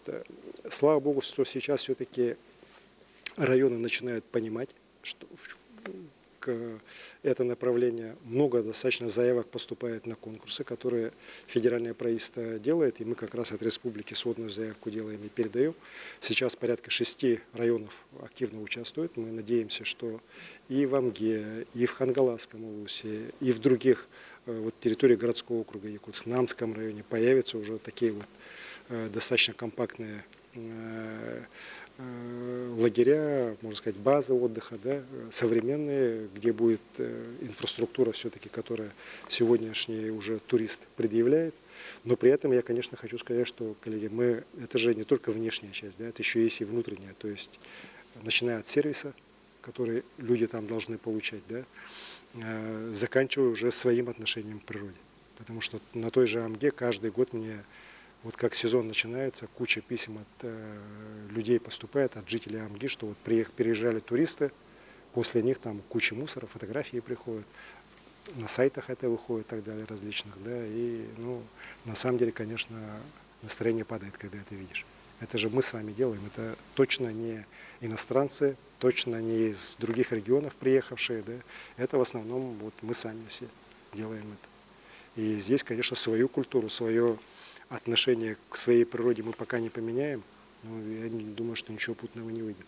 Поэтому вот когда мы сами начнем вот следить за собой, когда мы начнем убираться, когда мы начнем правильно к друг другу относиться, и клиенты, и хозяева этих сервисов, да, те, кто услуги эти оказывает, то вот тогда уже можно будет говорить о дальнейшем развитии. Планы по развитию туротрасли у нас есть, стратегия, в принципе, неплохая, мы сейчас ее создали. Но для ее реализации, опять же, нужен местный бизнес. Я еще раз говорю, я однозначно здесь настроен на то, что это должен быть бизнес, а не государственные какие-то компании. Ни в одном стране мира госкомпании по туризму сильно хороших, больших результатов не достигли. Везде этим занимается бизнес. Дело государства — делать инфраструктуру. Вот. Электричество, помогать субсидиями в строительстве вот объектов, дороги делать. Это да, это мы будем делать. На ту же Амгу вот асфальтирование. На Ленские столбы мы тоже предполагаем и активно работаем, что дорога вот наша будет у нас туда дальше продолжаться и обустраиваться с тем, чтобы как можно дальше люди могли проехать на своих автомобилях. Вот. Но при этом, еще раз говорю, бизнес на месте уже должен работать сам. Александр Сергеевич, зачитаю следующий вопрос из вашего чат-бота в Telegram. Когда в торгово-логистическом центре будут продавать клубнику? Хороший вопрос, да. Я руководителя нашей компании, бывшему Якутагавторгу, с нынешней вот арктической торгово-логистической компании, такой вопрос задам. Вот. Но на самом деле хочу сказать, что сам как человек, который много в Арктике был раньше и сейчас бываю, я вижу, вот как эти торгово-логистические центры реально меняют, по крайней мере, вот снабжение районных центров и населенных пунктов тех или иных районов. потому что выбор там вырастает в разы, цены падают очень значительно. И, знаете, мне жалобы пишут местные предприниматели, что вот из-за появления торгово-логистических центров, вот у нас там убытки и так далее, нам их компенсируете. Но здесь я в первую очередь руководствуюсь интересами жителей. Я не настроен повышать цены для того, чтобы кто-то там, мог зарабатывать. Да? Моя задача, чтобы, наоборот, наши люди могли, если есть такая возможность, по минимальным ценам получать наибольший ассортимент продуктов, товаров различных, и обеспечивать, питаться нормально, по хорошим ценам, так не тратить большие деньги. И там чего только нет, там я же вот постоянно бываю, и причем иногда я просто приезжаю, захожу не на открытие, а потом уже вижу, что реально и руководство компании старается, на местах люди стараются, чтобы ассортимент поддерживать. Не все, к сожалению, пока получается так, как хотелось бы нам, да? Но реально вот то, что большой позитивный сдвиг в этих вопросах произошел с появлением торгово-логистических центров, это 100%. И до конца этого года торгово-логистические центры будут созданы во всех арктических районах. У нас еще в 3 пока они не открыты, строятся, но до конца года они должны быть завершены. Александр Сергеевич, колл-центр работает у нас очень активно, звонки поступают от всех уголков нашей республики. Давайте примем еще один телефонный звонок. Добрый вечер. Здорово. Здорово. Мен бу Павел Маркович Марказов деммен, Момолуга Улаканчисты национальный нехилеге. Бу сутуртагата жокускай коракка сүрдө үчүйтер болан аспыттыра, ол курдук Сакайрин табааттырын түрдүсие, Сакайрин табааттырын онюлара, үрдүк тахымга итылды буттыра. Түгенден туганан бу терехинерге кыттыбыт, терибит, сүрбү көпүт жомбутугар, чуалантай кайсыбыт министерстветигер, Сакар сүүлүгедин правительствотигер. Онна Александр Сергеевич яка билиңин дирин макталбын тердебин. Онна бу терехинер чечелеринен табасалатын ититигер, хотулустар сайдалларгар, туакан сагыннар, таксанерелер ден вопростакпын. Павел Маркович Бобровин мақтал. Павел Маркович из Мумского улуса, он спрашивает вот по оленеводству. Этой весной у нас в Якутске после долгого перерыва прошел съезд оленеводов, и он спрашивает, какие результаты, какие практические действия будут приниматься по итогам съезда. Конечно, решение о съезде тоже принималось непросто. У нас с 2017 года не было съезда оленеводов. Вот. Там ковид помешал, потом сейчас уже хотели из экономии этот вопрос остановить, но я сказал, что на оленеводах точно экономить не надо. Надо, чтобы они все вместе собрались. Во-первых, поговорили между собой, обсудили те вопросы, которые есть в отрасли, чтобы здесь руководители министерств, ведомств послушали о проблемах именно оленеводства, так и поняли и для себя и саму отрасль, и те подходы, которые надо вырабатывать для того, чтобы максимально эффективно им помогать. Ну и в конце концов, чтобы жители Якутска, гости столицы тоже увидели наших оленеводов. И я считаю, что вот эта часть точно очень хорошо удалась. Замечательные гонки оленей, выставка, которую оленеводы сделали с присущей вот такой, знаете, хорошей культурой, с очень таким хорошим подходом. Они порадовали всех, воодушевили многих. Ко мне многие потом подходили и благодарили за возможность вот как раз поговорить, перенять опыт самый передовой, обменяться мнениями не только с оленеводами нашей республики, но ведь приехали и другие регионы оленеводческие, российские, и из других стран были, с Китая, с Монголии. Всего более 250 делегатов было съезда. Мы оленеводство поддерживаем. Несмотря на все сложности этого года, у нас финансирование значительно выросло, и 1 200 000 с лишним миллионов рублей в этом году именно на поддержку оленеводства заложено. Ну и вы знаете, вот я с людьми там тоже на съезде встречался, разговаривал, сам вот в Арктике бываю, часто разговариваю. Сейчас в чем самое главное? Все-таки у нас проблема. Она такая же, как и для всего сельского хозяйства, у нас все-таки кадры. У нас старшее поколение уходит, младшее, молодое приходит, но приходит медленно, мало. И нет людей, которые могли бы на должном уровне за оленями смотреть. Ведь оленеводство – это точно постоянный кочевой образ жизни. Надо за оленем кочевать, и здесь нужна и физическая форма, нужно и понимание этой отрасли. И если человек с детства к этому не приучен, то, конечно, очень сложно уже в зрелом возрасте приходить в оленеводство. Поэтому вот проблема поддержки кадров, Вот, в том числе расширение программы «Молодой оленевод» очень активно ставится оленеводческими районами. Далее, конечно же, это борьба с хищниками, с волками, с медведями, которых стало очень много. И здесь упрощения просят так. Ну, к сожалению, не все мы можем сделать в рамках нынешних действующих законов, но определенную здесь помощь, в том числе и на уровне, наверное, депутатов Государственной Думы, Совета Федерации нам надо тоже ставить, получать, потому что с хищниками надо бороться, надо их уничтожать, так, иначе ущерб, который они приносят и людям, и в целом вот поголовье оленя, он уже становится уже кое-где очень высоким. Были также вопросы, и я поддерживаю здесь глубокой переработки и вообще реализации продукции. Потому что оленей можно у нас вырастить много, так, и 200, некоторые говорят, еще, вот у нас сейчас под 200 тысяч, так, можно и 300, например, сделать. Но куда мы будем сбывать продукцию? Что нам делать с олениной, что нам делать со шкурами, что нам делать вот с продуктами внутренними, как их перерабатывать, что делать. И здесь, конечно же, сами районы этого не решат. Здесь нужно, чтобы правительство, в том числе с нашей якутской наукой, сделали все-таки более правильные какие-то предложения и по размещению производственных объектов. И главное, все-таки мы выработали какие-то механизмы сбыта продукции. Вот это самое главное. Потому что понятно, что внутри республики это все навряд ли мы сможем реализовать. Но вот как нам при нынешних транспортных расходах сделать эту продукцию рентабельной уже с вывозом в другие регионы, это вот задача, которую надо решать. И я думаю, что над этим вместе все будем работать и совместными усилиями добьемся здесь успеха. Александр Сергеевич, ну сейчас предлагаю посмотреть видеосюжет, который был специально подготовлен к прямой линии.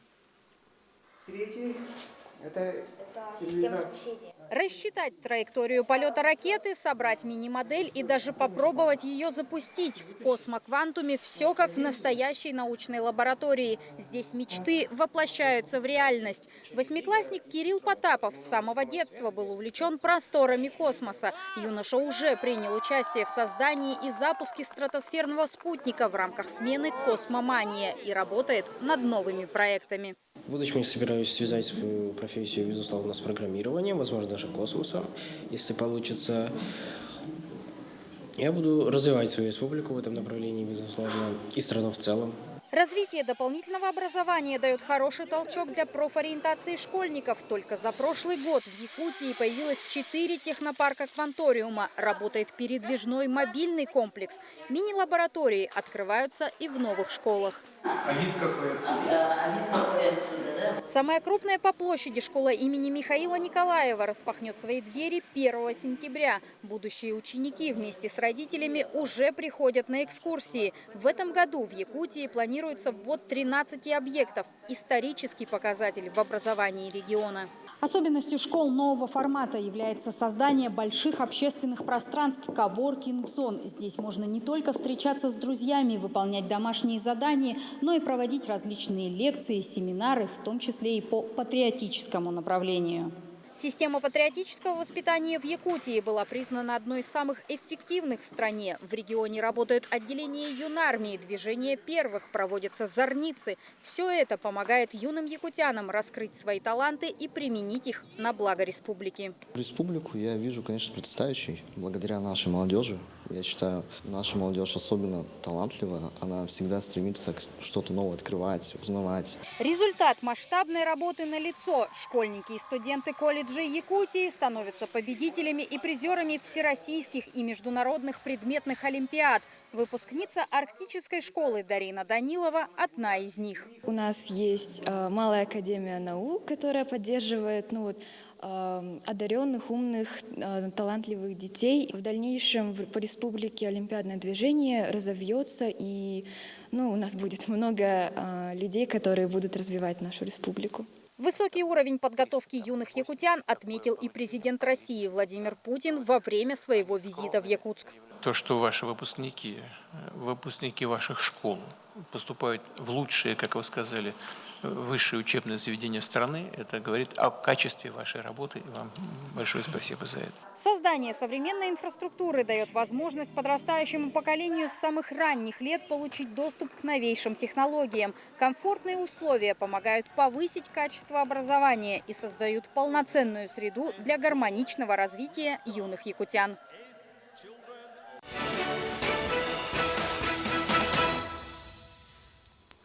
Сергеевич, расскажите подробнее, что запланировано для развития молодежи в Якутии? Знаете, ну это глобальный вопрос, ведь дети наше будущее, и мы все должны делать для того, чтобы воспитать их настоящими гражданами нашей страны.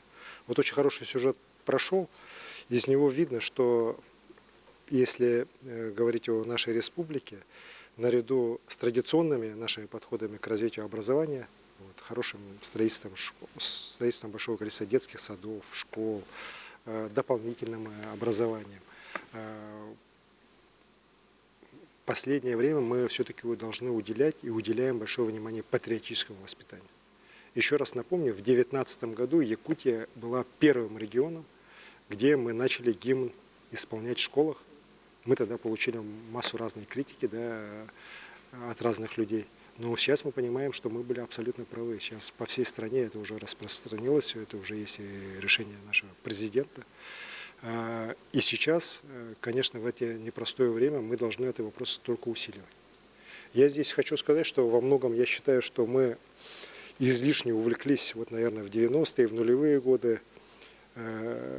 Определенно, знаете, вот когда из учебного процесса убрали вопрос обеспечения вот, безопасности, начальную военную подготовку.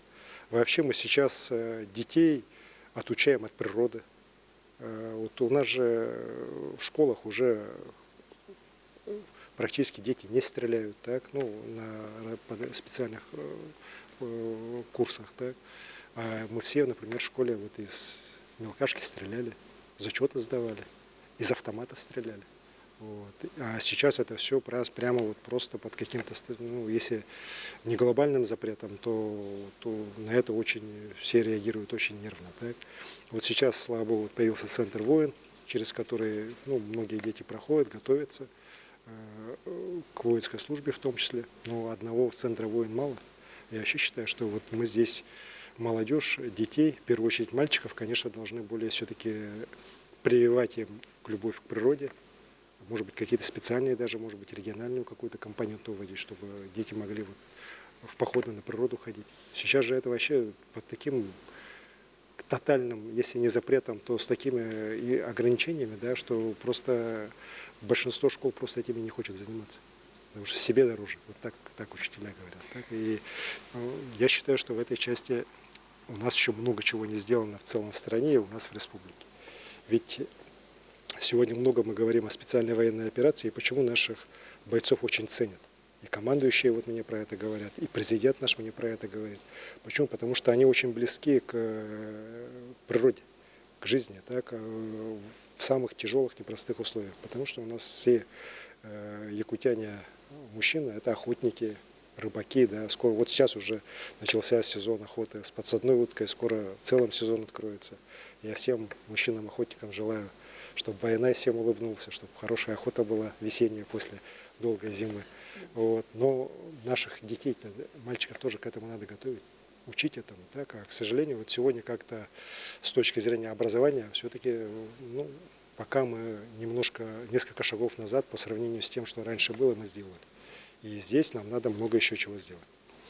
Теперь, что касается в целом системы образования вот, патриотического. У нас сейчас Центр «Патриот» будет размещаться в Бригантине.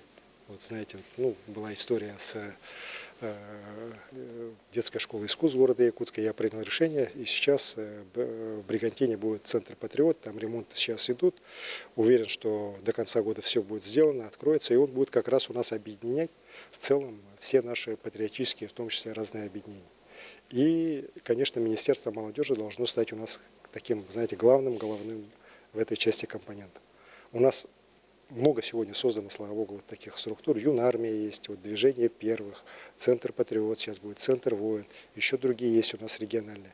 Но они порой в различных ведомственная у них принадлежность, какая-то разобщенность в движениях была. И вот сейчас Игорь Васильевич Юргин их как-то вот под себя вот правильно вот политику под Минмолодежь выстроил, и это должно быть под единым крылом. Единый центр, патриотическое воспитание вообще должно быть единое. Так? Оно не может распыляться по разным министерствам и ведомствам. Но кроме патриотического, конечно, нам надо и традиционные наши все направления развивать. Вот и в сюжете как раз про это говорится. Несмотря на все сложности, мы школы будем строить, детские сады будем строить, причем строить их с учетом вот, самых таких новых современных требований. Конечно, мы должны при этом делать все максимальное, чтобы наши дети получали хорошее, качественное образование. И здесь я считаю, что мы не до конца используем дистанционное образование.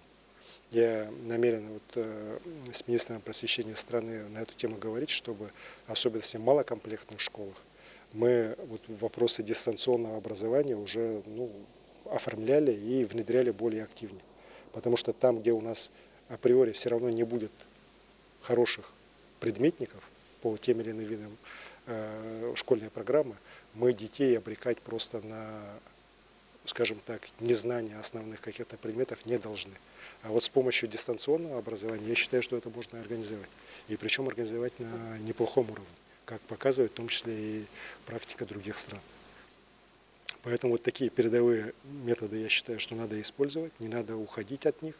И уверен, что образование в республике у нас со времен нашего первого президента было приоритетом, и оно таким приоритетом и останется. Потому что дети – это наше будущее. Это не просто слова, это то, что должно двигать вперед нашу республику. Спасибо, Арсений Сергеевич. Не А подсказывайте, дети у нас, кстати говоря, очень хорошие. Я вообще люблю наших детей. У них и мысли очень хорошие, у них и подходы очень хорошие. И они вот сейчас я могу точно сказать, вот эти дети, которые сейчас растут в наших школах, они точно будут лучше нас. И мы им обязательно в этом поможем. Спасибо, Арсений Сергеевич. Мне подсказывает, что есть еще один видеозвонок с города Якутска. Давайте посмотрим.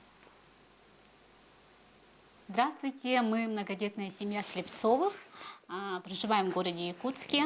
В январе этого года мы стали родителями в 4-й раз. Были очень рады услышать, что можем еще раз получить республиканский материнский капитал «Семья».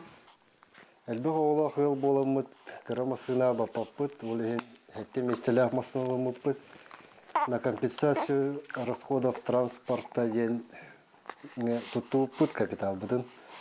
Умастаула Арсений Сергеевич ехал лохан мактал будем дедек будем багарауд. Элбэх оглох улларга эдер улларга көмөлөргүт. Ehen онна республика күнүнөн истетүгүл эгардалибин. Махтал Боллун, большое спасибо. Ну, замечательная семья. Вот когда видишь такие семьи, понимаешь, что не зря работаем. И у нас в республике очень отрадно, что с каждым годом растет количество многодетных семей. Это, на мой взгляд, важнейший такой показатель правильности демографической политики. Конечно же, вопросов много. И вот одним из вопросов, которые мне часто задавали многодетные семьи, был вот именно тот, о котором сейчас семья сказала, как о решенном уже вопросе. Вот почему на 3-го ребенка семейный капитал полагается, а на 4-го и последующих государство как бы уже не помогает через систему капитала. А другие там подходы есть, но виды помощи. А вот такой базовый, вот как семейный капитал, нет. И на самом деле это же несправедливо. Потому что в сегодняшних особенностях условиях, я вообще считаю, рождение 4-го и последующих детей – это определенно такой, знаете, гражданский поступок, гражданское мужество. И, конечно, государство должно поддерживать их особенности, когда мы крайне заинтересованы в увеличении нашего народонаселения. И я в прошлом году в послании своем про это сказал. Благодарен Государственному собранию Илтуман за то, что поддержала мою инициативу. И закон сейчас принят, и с 1 января семейный капитал у нас в Якутии выплачивается на 4-го и последующих детей. Вот это здорово, это вот как раз реально помогает, на мой взгляд, реализации нашей семейной политики. Вообще у нас за первый квартал родилось 3100 детей. Я вот специально готовился к эфиру, много разных цифр смотрел. 3100 детей родилось за первый квартал. Мальчиков в этом году больше, 1600, где-то с него, вот, мальчика и 1400 девочек. Вот. И что очень важно, почти 600, чуть меньше 600, 580, где-то вот такая цифра, это четвертые и последующие дети. Вот. Ну, то есть это очень значительное количество тех детей, которые у нас в республике рождаются. И я уверен, что благодаря нашим решениям нашей республики, таких детей будет больше, многодетных семей будет больше. И эту политику мы обязательно будем поддерживать и дальше проводить. Вот. И большое спасибо и этой семье Слепцовых, и всем другим семьям, в которых сегодня дети появляются. Республика сделает все, чтобы эти дети выросли счастливые, умные, здоровые, в развивающейся современной Якутии. Ну, а сейчас принимаем вопрос по телефону. Здравствуйте, говорите, мы вас слушаем. Алло, здравствуйте, уважаемый Арсений Сергеевич. К вам обращается Владимирова Надежда Николаевна, многодетная мама, учитель Жиганской средней общеобразовательной школы, депутат районного собрания депутатов Сугла. Вы, да и все жители нашей республики в курсе, что в Жиганске в январские выходные в котельной 65 лет Победы остановились котлы. Тогда из Якутска привезли оборудование, материалы, даже на самолетах. Из Нюрбы на помощь прибыли бригады. Ну и, конечно же, мы очень надеемся, что ситуация такая не повторится. Этот вопрос ставился и перед правительством нашей республики. Но хочется услышать от вас лично, что делается для решения данного вопроса. Мы ждем конкретных действий. Спасибо. Спасибо, Надежда Николаевна, за вопрос. Конечно, у нас в период новогодних каникул в Жиганском районе была ситуация крайне тяжелая. Сначала был пожар в Бестяхе, где котельная сгорела так, и реально ситуация тоже была очень-очень тяжелая. В результате принятых тогда мер, ситуацию удалось так локализовать. Хочу сказать, что в Бестяхе новая котельная уже введена в строй, уже начала работать. Мощностью 2,5 мегаватта уже работает новая котельная, то есть там проблемы уже нет. Сразу, как только по Бестяху немножко накал начал снижаться, у нас в Жиганске самом произошла остановка котлов. Котлы там достаточно такие специфические, их не типового такого использования для нашей республики, только в Нюрбе и в Хандыге они используются. И как раз Надежда Николаевна сказала, мы тогда ночью подняли вертолеты полярных авиалиний, и они перебросили бригады ГУП ЖКХ тогда из Нюрбы на Жиганск. И ребята на самом деле себя героически показали, в очень тяжелых, непростых условиях, справились с задачей. Постепенно один за другим запустили все котлы. И мы добились главного, несмотря на то, что, конечно, люди, жиганские население испытало достаточно большие неудобства из-за, конечно, в домах далеко там тепло не было, было холодно. Но главное, мы спасли дома от размораживания, в целом спасли поселок и постепенно выправили ситуацию. Еще раз хочу поблагодарить жиганцев за понимание, за терпение, а тех, кто работал на ликвидации этой аварии, от простых сварщиков, заканчивая первым заместителем председателя правительства Садовникова, который тоже день и ночь этим вопросом курировал, занимался, тоже хочу отдельное человеческое большое спасибо сказать. Но Надежда Николаевна правильно говорит, наша задача не просто ликвидировать аварию, но сделать так, чтобы она не повторялась. И по Жиганску сейчас ремонтные работы по замене котлов и так далее все будут проведены в летний период. На это 80 миллионов рублей предусмотрено. Я отдельно интересовался у руководства ГУП ЖКХ. Деньги все есть, несмотря на все проблемы, которые у ГУПа имеются, этот вопрос обязательно будет решен. Поэтому уверен, что в новый отопительный сезон в Жиганске мы войдем уже с полностью новым оборудованием, которое позволит уже без всяких аварий дальше работать. Арсений Сергеевич, по вашему поручению, которое было озвучено по посланию Ил-Тумен, сейчас ведется активная работа по оптимизации субсидий предприятиям ЖКХ. На последнем заседании парламента этот вопрос очень активно обсуждался. Какая ситуация сейчас по субсидированию энерготарифа? Ну, вопрос там не только в энерготарифах. Он в целом касается субсидий организации коммунального комплекса. Я в своем послании в декабрьском абсолютно осознанно на эту тему остановился, потому что я тогда понимал и сейчас вижу, что эта проблема, она у нас есть, она никуда не исчезла. Она связана с чем? С тем, что за последние 4 года у нас субсидии организациям коммунального комплекса выросли в 2 раза. Если раньше это было 25 миллиардов рублей из госбюджета, то сегодня это составляет уже 50 миллиардов рублей из госбюджета. Что такое субсидия ОКК, вот организация коммунального комплекса, чтобы было понятно? Да? Это та цифра, субсидия, которую выделяет государственный бюджет организациям коммунального комплекса за те услуги, которые они предоставляют, причем самые разные, начиная от подачи тепла в наши дома, заканчивая вывозом жидких бытовых отходов из многоквартирных домов, целый спектр разных услуг, за то, что население платит меньшие тарифы, чем эти тарифы должны быть по жизни, экономически обоснованные тарифы. Вот. И последние годы, почему вот такой резкий рост прошел, потому что тарифы для населения каждый год у нас в республике растут так же, как и в России, на тот уровень повышения коммунальных услуг, цен, который устанавливает Федеральная антимонопольная служба России. Ну вот на этот год, например, будет повышение 13%. Оно не только в Якутии, оно и в других регионах страны такое же. Да? Но при этом экономически обоснованные тарифы предприятий ЖКХ растут более быстрыми темпами.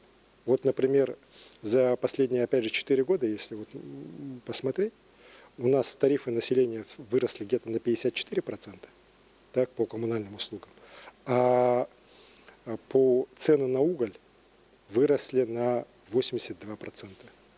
Вот, цены на нефтяное котельное топливо, которое используется у нас в части котельных, да, оно выросло вообще на 108%. И вот этот рост, он постоянно опережает. И получается, что население, каждый год мы на 10-13% платим больше, но реально тариф растет еще больше. И вот эта разница, вилка между ними каждый год растет, растет, растет. И вот сегодня 50 миллиардов рублей госбюджет должен выделять субсидии энергетикам, ГУП ЖКХ, частным коммунальным предприятиям, для того, чтобы вот эти тарифы предприятия могли работать без убытков, хотя бы по нулям. При этом сами предприятия считают, что в этих тарифах у них многих их расходов нет. И я здесь согласен, например, там нету значительного, вот как не учтено, значительное повышение процентов за кредиты, которые они сейчас платят. Они же сейчас платят все по 25-30%, а у них учитывается там где-то в районе 10-15%, так, и так далее. И, конечно же, здесь выход на самом деле один. Мы не имеем никакого права и не будем повышать более быстрыми темпами, чем установлено по закону, тарифы для населения. То есть тарифы для населения у нас будут расти так же, как и для других субъектов Российской Федерации. Вот. Но при этом по 50 миллиардов выделять из госбюджета, это значит, что мы должны сокращать расходы уже на другие направления. То есть меньше строить тех же школ, дорог, где-то сокращать расходы на сельское хозяйство, да, что для нас тоже крайне недопустимо. Вот. А сегодня мы в ситуации, когда реально денег в бюджете не так много. У нас постоянное повышение, превышение налогов над тем, что мы планировали, которое наблюдалось в прошлые годы, остановилось. Вот про Алросу мы поговорили уже, по другим направлениям мы видим. У нас сейчас в стране слабый доллар. Вот. Для нас, как экспортно-ориентированной республики, это лишние расходы, точнее, не получение доходов. Вот. Мы недополучаем от этого дохода. Вот. Ну и, конечно, вот высокая процентная ставка, она тоже бьет по нашим предприятиям и вообще в целом по доходам бюджета. И поэтому, когда мы говорим об оптимизации, мы должны очень внимательно смотреть над энергоэффективностью, с тем, чтобы мы бюджетные затраты на это делали, мы, по-простому говоря, должны экономить. бюджетные учреждения в первую очередь. Мы должны смотреть на оптимизацию в целом, вот сколько зданий мы топим, зачем мы их топим, для чего это нужно. Мы должны проводить большую работу по повышению энергосбережения в самом коммунальном комплексе. Сегодня, к сожалению, во многих направлениях я вижу, что коммунальщики вообще сильно-то не экономят. А надо же использовать все-таки энергоэффективные технологии, максимально рационально использовать те ресурсы, которые у них есть. Использовать, может быть, какие-то новые инновационные подходы, которые позволят нам с меньшими затратами произвести ту же газификацию. Вот. И я тогда после послания своего создал своим решением отдельную группу, туда включил народных депутатов, руководителей предприятий, министров. Эта комиссия постоянно работает. Я встречаюсь с ее членами. И вы знаете, очень хорошо, что пошло очень много разных предложений. И от муниципалитетов, и от предприятий, в том числе от малых предприятий, от народных депутатов. Вот недавно я встречался с Виктором Николаевичем Федоровым. Да? Он, как человек, который имеет очень большой опыт работы в бизнесе, тоже принес целый пакет предложений, которые позволят нам, опять же, снижать вот эти субсидии, опять же, не перекладывая это все на население. Поэтому эта работа такая многослойная, она во многом связана со структурной перестройкой вообще в целом и бюджетной системы, и вообще экономики нашей республики. Но этой работой мы должны заниматься. Потому что даже если бы все у нас было хорошо, знаете, вот жить, не экономя деньги, в это особенности непростое время, мы не имеем никакого права. Поэтому здесь и меры экономии средств обязательно будут внедряться. Мои поручения правительство уже получило. Ну и, еще раз говорю, повышение энергоэффективности в целом экономики республики. Это очень важно, это очень нужно, и мы обязательно этого должны добиться. Все вместе. Александр Сергеевич, в ряде российских регионов уже начался сезон половодья и лесных пожаров. Потоплена Тюменская область, горят Астраханская область, Бурятия, Краснодарский, Приморский и Забайкальский края, где, кстати, помогают бороться с огнем якутские огнеборцы. Все ли готово у нас к предстоящему паводку? Каковы прогнозы по пожароопасному сезону? И как скажется на работе в этом году то, что президент страны кратно увеличил финансовую поддержку на эти цели? Ну, для нашей Якутии с ее огромными просторами, с ее природно-климатическими условиями, конечно же, вопросы паводка и пожароопасного периода – это одни из таких постоянных и очень важных вопросов. По паводку я буквально пару дней назад проводил заседание комиссии по чрезвычайным ситуациям республики. В целом готовность неплохая. Паводок обещают, скажем так, такой средний, не отличающийся сильно в лучшую сторону от обычного паводка. Да, где-то он будет чуть раньше, где-то чуть позже. Так.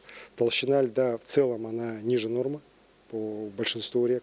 Но опять же и местами и на Лене, на Колыме она выше. Вскрытие примерно предполагается на 2-3 дня раньше, чем среднее многолетнее значение. При этом уровень снегозапасов везде норма ниже нормы, кроме Вилюя, где объем снегозапасов 1,5 где-то раза больше, чем обычно. Вот. Поэтому готовимся по паводку. В принципе, тоже все понятно, что надо делать. Там, где надо было делать защернение, распиловку льда, все работы проведены. Гидропосты дополнительные открыты. Конечно же, с учетом печального опыта прошлого года, когда у нас здесь на Лене паводок зашел в села, на которых там многие-многие десятилетия вода не заходила, и в результате этого мы потеряли значительное количество крупного рогатого скота, лошадей. Даны поручения Минсельхозу с муниципалитетами в этой части очень серьезно отработать, чтобы отгон скота у нас реально был произведен заранее, а не когда уже будет поздно. Ну и по другим направлениям, в том числе обеспечение чистой питьевой водой, продуктами питания необходимыми, организация работы ПВР. В принципе, все работы проведены, и мы сейчас уже готовимся к паводку. Что касается пожароопасного сезона, то здесь мы ожидаем, опять же, июль-август достаточно сложными.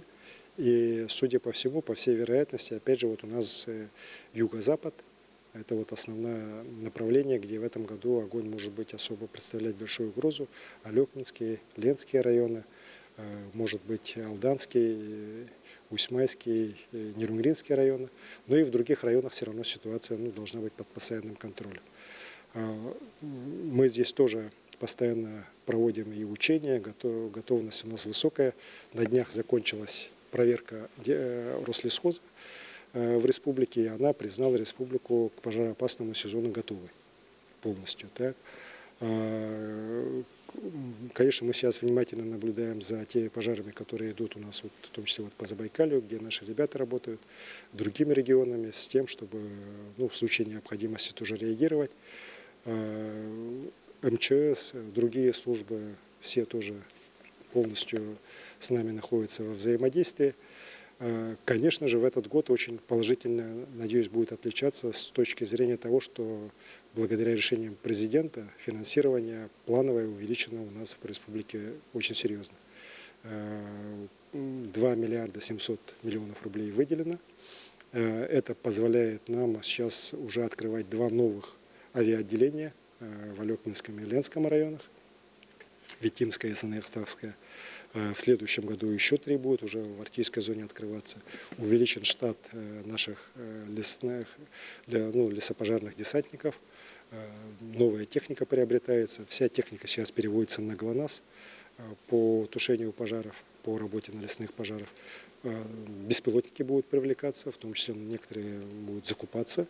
Я вообще считаю, что как раз в части мониторинга, с учетом того, что сегодня уже есть беспилотные летательные аппараты, которые могут летать много, даже уже не часов, а десятков часов, могут облетать большую территорию.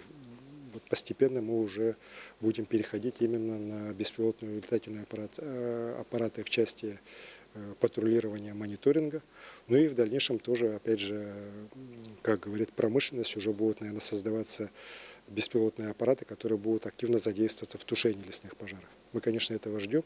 Еще раз говорю, для нашей Якутии с ее огромными просторами, с ее труднопроходимостью, с ее недоступностью, как раз применение таких современных инновационных разработок крайне важно.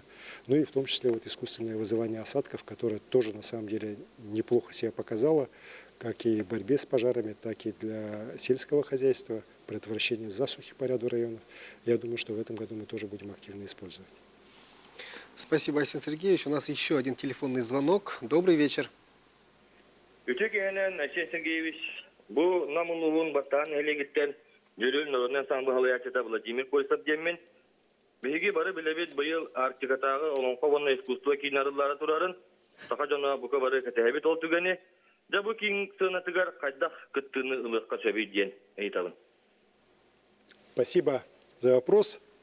Владимир из Намского района спрашивает о том, что мы ожидаем, что в этом году будет введен арктический наш центр эпоса и искусств, крупнейший объект. И как нам из сельских домов культуры попасть туда, чтобы выступать на сцене этого центра, если так говорить. Я считаю, это правильный подход, правильная постановка.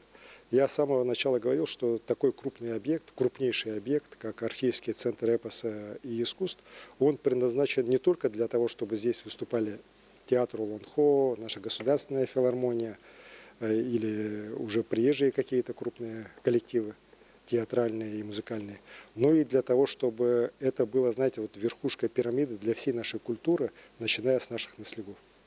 И я дал задание, чтобы при формировании плана работы, а сейчас создан уже на базе учреждений нескольких Минкультуры, создан кластер, точнее, государственное автономное учреждение, культурный кластер Арктического центра эпоса и искусств, который будет заниматься вопросами эксплуатации, использования Арктического центра, планирования его работы. И дано поручение, чтобы на сцене театра Олонхо минимум 2 раза в неделю в обязательном порядке на тех сценах и площадях, которые не используются театром, обязательно выступали наши районы. Уже порядок, очередность выступления, что будут показывать и так далее, это как раз этот центр вместе с муниципалитетами, с Министерством культуры будут определять. Я считаю, что у наших замечательных артистов, из глубинки должна быть возможность на этой сцене выступить, показать себя, показать, продемонстрировать свои таланты, посмотреть на достижения других музыкальных и театральных коллективов. Ну и в конечном итоге, чтобы лучшие вот как раз шли вверх, и реально наш артистский центр был таким живым, действующим механизмом, который будет нашу культуру двигать только вперед и к новым уже высотам. Вопрос из чат-бота. Будут ли у нас показывать фильм «Алдан», спрашивают жители села Юрюнгхая Набарского улуса. Так, насчет Юрюнгхая, если у них есть кинотеатр «Экстра Синема», а я думаю, что он у них, наверное, есть, потому что там замечательный этнокультурный центр в Юрюнгхае построен. Я участвовал в его открытии. И там наверняка этот центр наверняка был уже открыт. Если он есть, они в Юрюнгхае его посмотрят. А так, в целом, по республике, по всем кинотеатрам, где «Экстра Синема» будет он показываться, во многих кинотеатрах городских он будет показываться. И в целом по стране, ну, как мне продюсеры фильма докладывали, 1000 кинотеатров, в которых будет такой масштабный показ этой киноленты «Алдан». Еще раз говорю, замечательные артисты. Там ведь, ну, главную роль, конечно, исполняет наш артист Степан Яковлев, замечательно сыграл. Там играют и Ахалабыстин, Дюжев, Монсон, вот, российский американец, так его, наверное, можно называть, да, американец, который стал гражданином России. Вот. В эпизодах сыграли я и губернатор Балицкий. Ну, мы сами себя сыграли. Так. Поэтому такой, ну, реально хороший фильм получился. Я его смотрел и, конечно, всем рекомендую. Он, знаете, не просто хороший актер, да, он на самом деле очень настоящий, он очень живой, он как раз про наши ценности. Ценности якутские, ценности российские.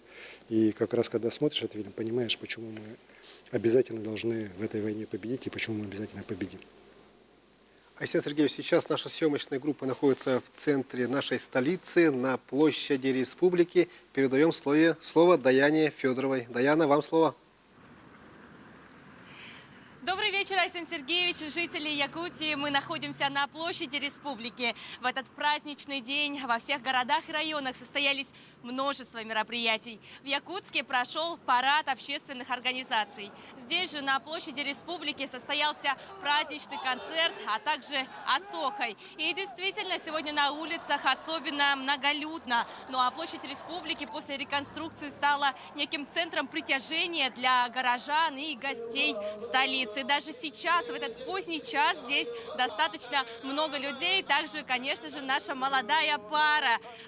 Сейчас мы узнаем у них, с какими чувствами они встретили этот день Республики. Здравствуйте. Здравствуйте. Пожалуйста, представьтесь. Меня зовут Борис Иванович. Меня зовут Лена Дмитриевна.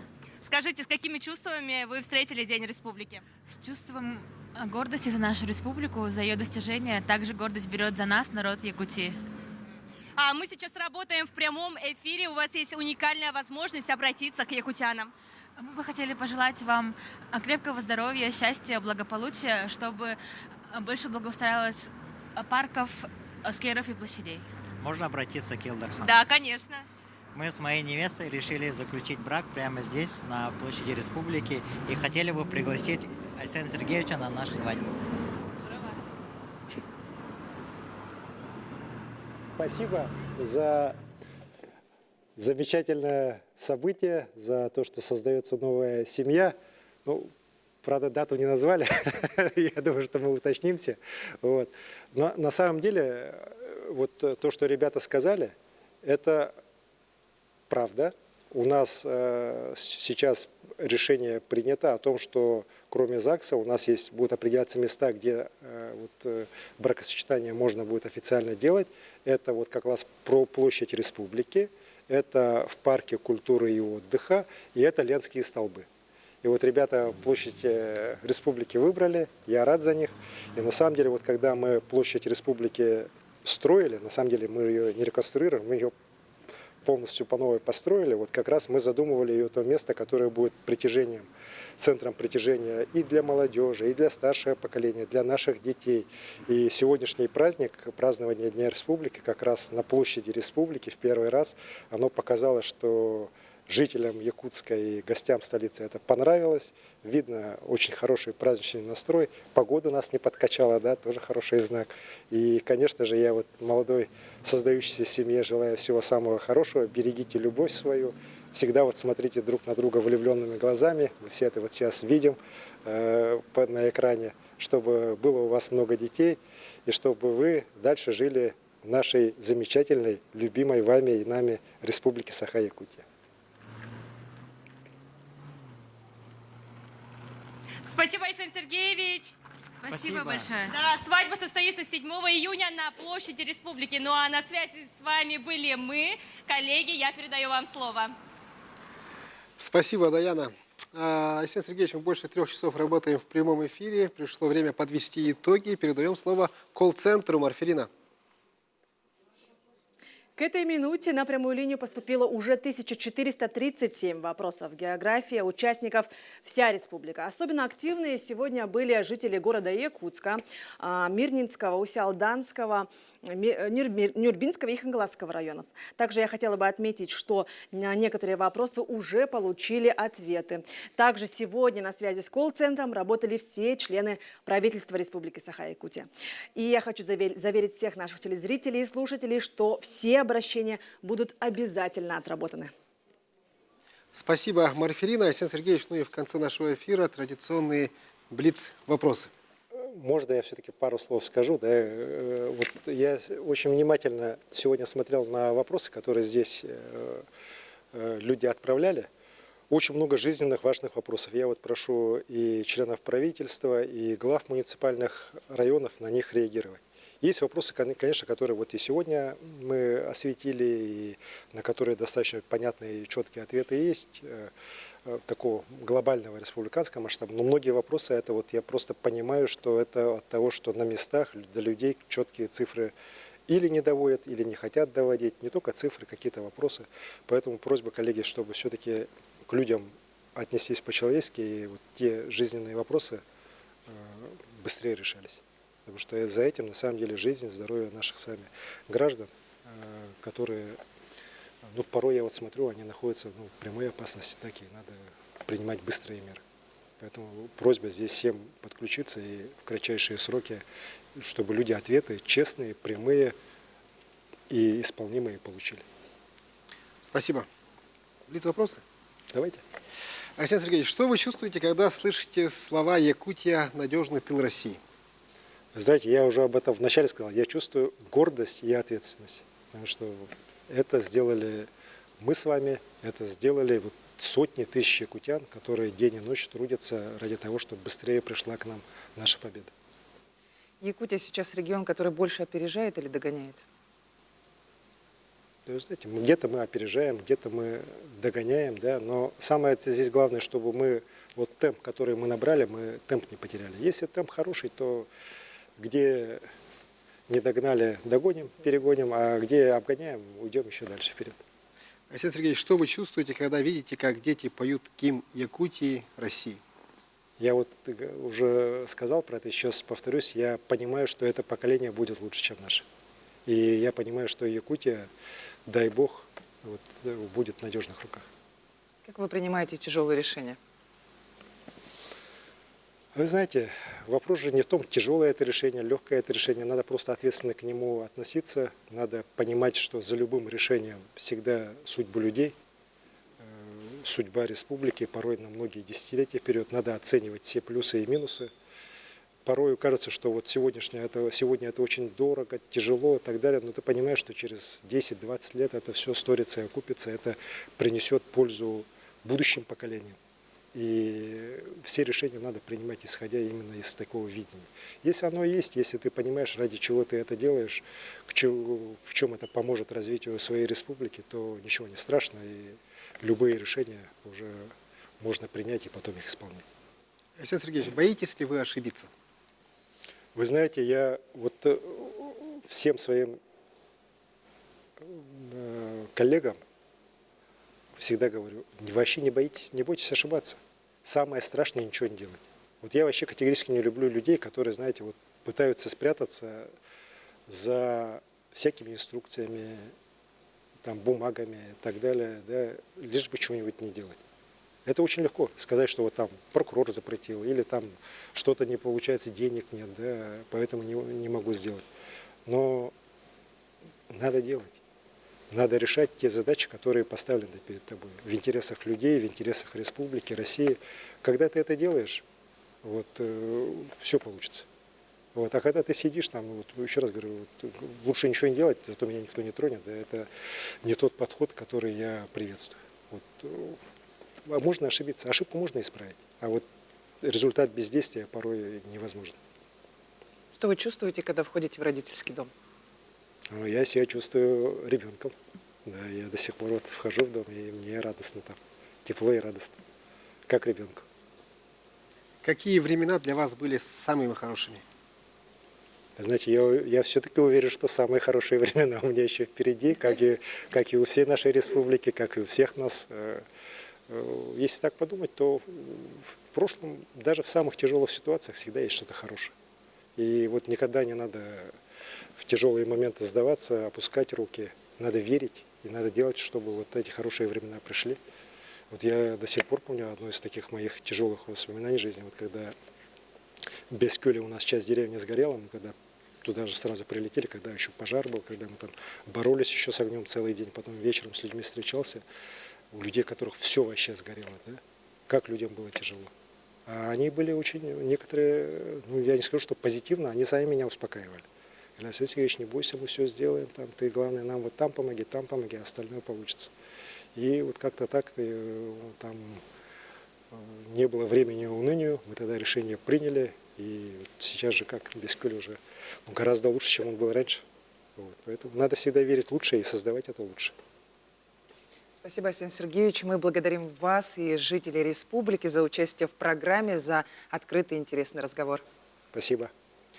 Всем большое спасибо. Еще раз поздравляем всех с Днем Республики. Оставайтесь на наших телерадиоканалах. Будьте здоровы. До скорых встреч. До встречи.